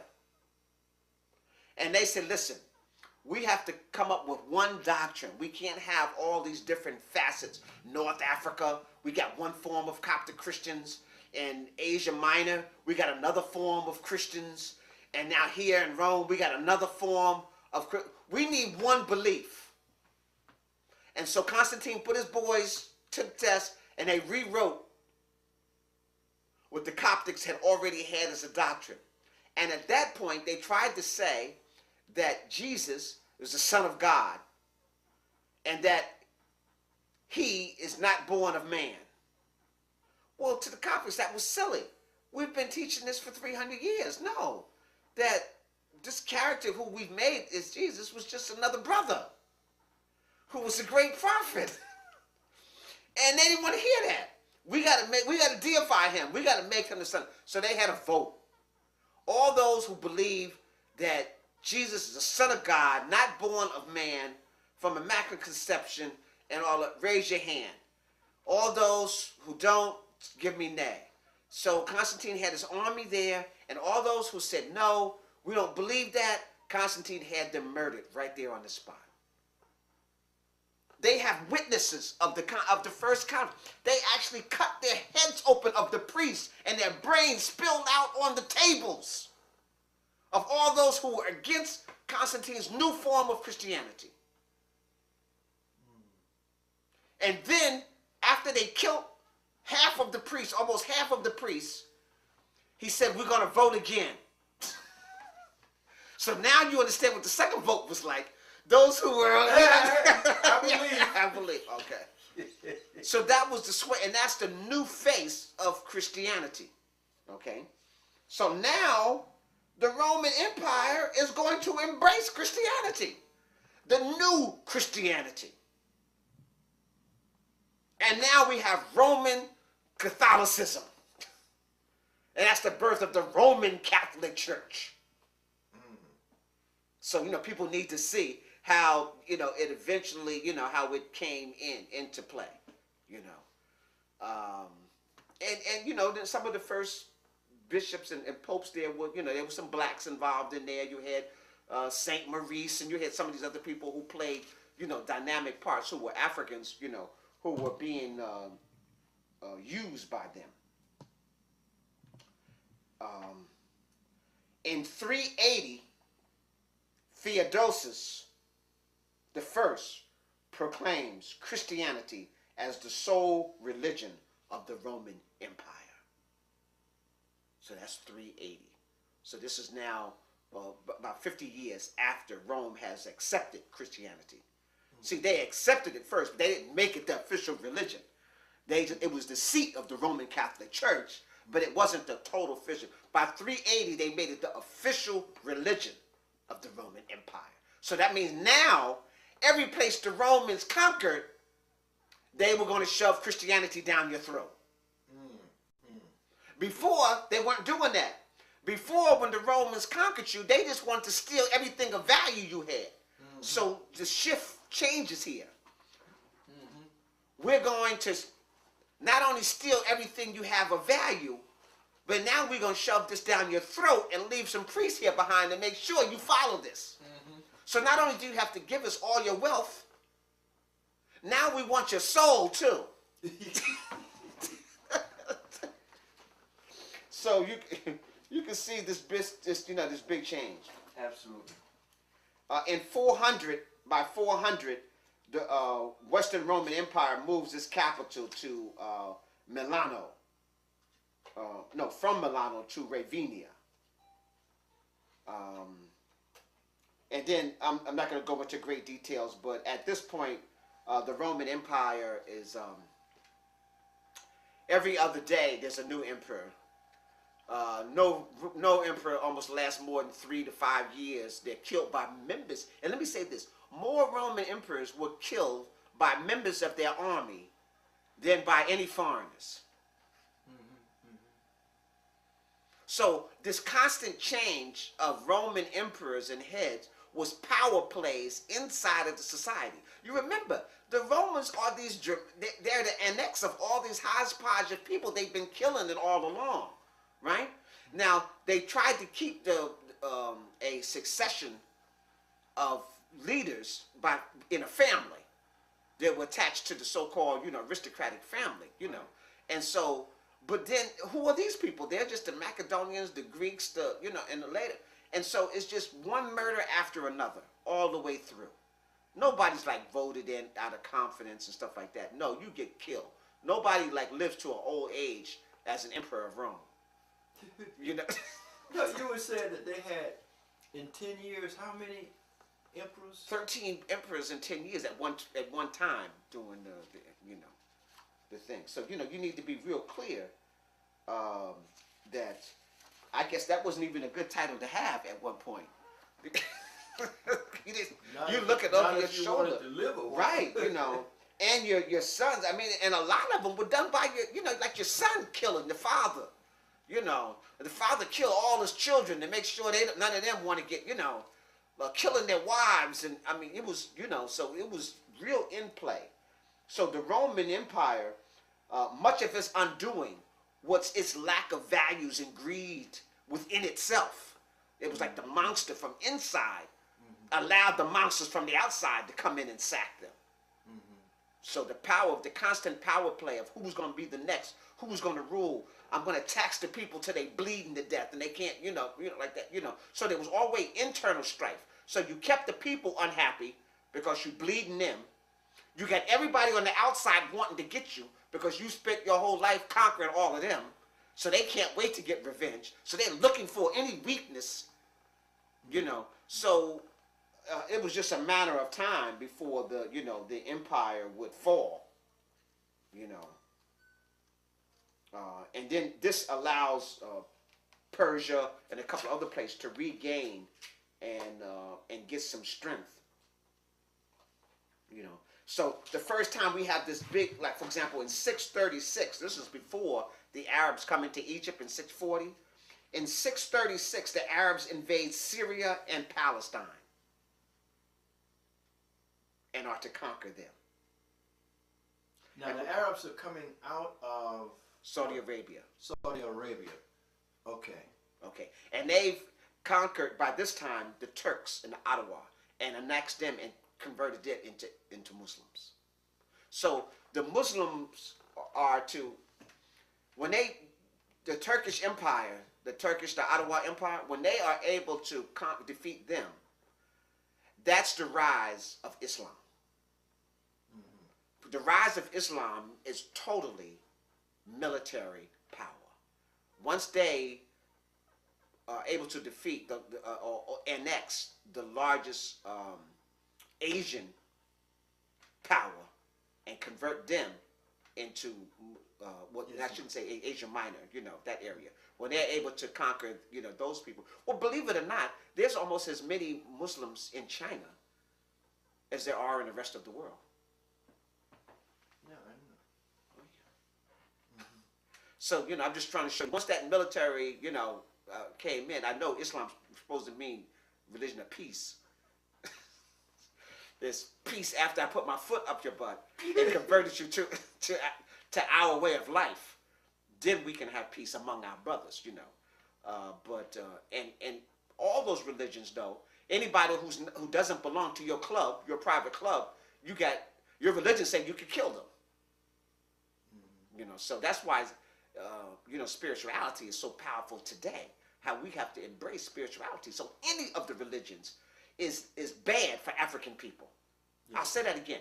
Any religion is bad for African people because what it does, sometimes you put your religion before you put your culture and your people. So that means your own people are destroying your own self. So that's what happened with Songhai, Mali and Songhai. They were converted to Islam. And then you had Muslims, African Muslims, killing Africans. And Africans who were not Muslims was open field on them.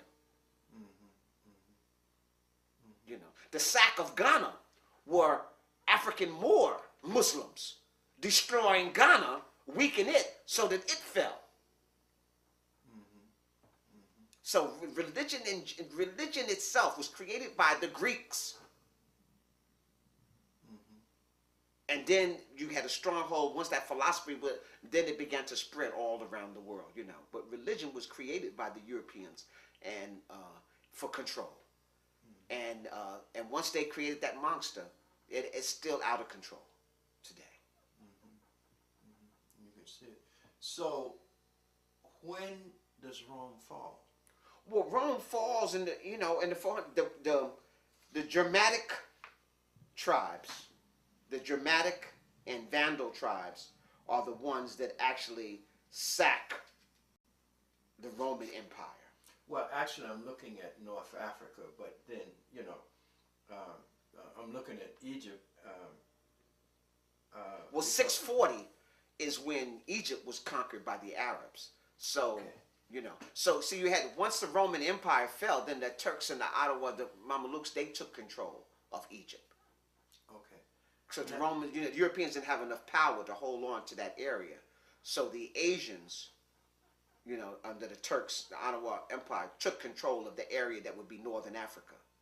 All right, and now they spread all across Libya, Algeria, right. Remember this area, Morocco. I still got my hand on this area here.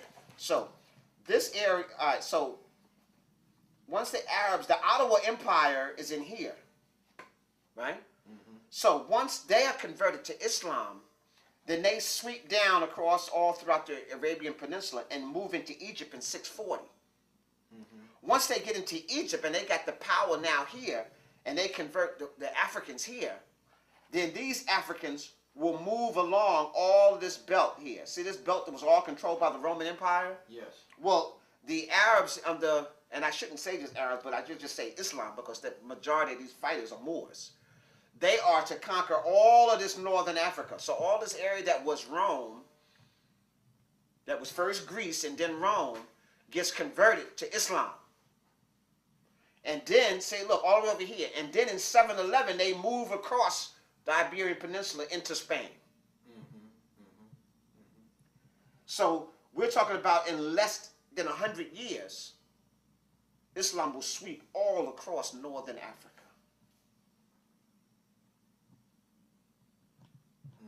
And even while they're conquering here, they're still spreading other places here. So they're to stay here for what, 700 years, from 711 to 1492. And I need to say, when they came in and conquered Europe here, it wasn't like the Islamic army came in and it just was so superior and just defeated them on the battlefield like the Roman soldiers would be. No. The people here were first of all, they were dirt poor. They didn't have no food. Wasn't hardly any trade. Europe was at its all-time low. They were devastated from the Crusades. So Europe is cash poor, people poor, food poor. So when the Muslims come in, they ain't got too much opposition. The people are almost cheering as the Moors are traveling through the streets. So sometimes people think that we just came in like the Cossacks and just start killing up people, and that's how we conquered. There was actually very little fighting in the Moorish conquest of Spain. Just little upheavals, here and there. But it was basically the people kind of like welcomed them almost, because anything was better than what they were getting in Europe. And these Moors had knowledge and the technology of Egypt because they were Egyptians. They were Egyptians, and I need to really make that clear. When you just had the Moors in Asia, there were no great Sufi writings. Let me say this: when they came in and sacked Egypt, there was no Quran. Did you hear me? There was no Quran. There is no ancient Arabic writings. The ancient Arab architecture. No, this is going to be annexed and developed after they conquer Egypt in 640. They sacked the library at Alexandria and they convert all of that stuff. They gave the priests an ultimatum. You either join Amun-Ra today or you follow Islam. So a lot of Africans joined Amun-Ra and died, and others got converted. So the Sufi was birthed then. That's the Arab scholar. And so stuff got converted. So algebra, that was done in Kemet. But algebra is an Arabic name because the Arabs introduced algebra to everybody else.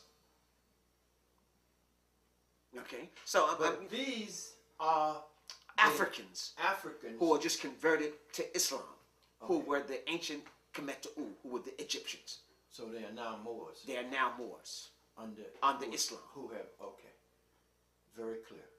Very clear. I want to be you clear, right? And so now the great architectural, the great writings, and then much later the Quran will be developed, and all the Quran does is just take.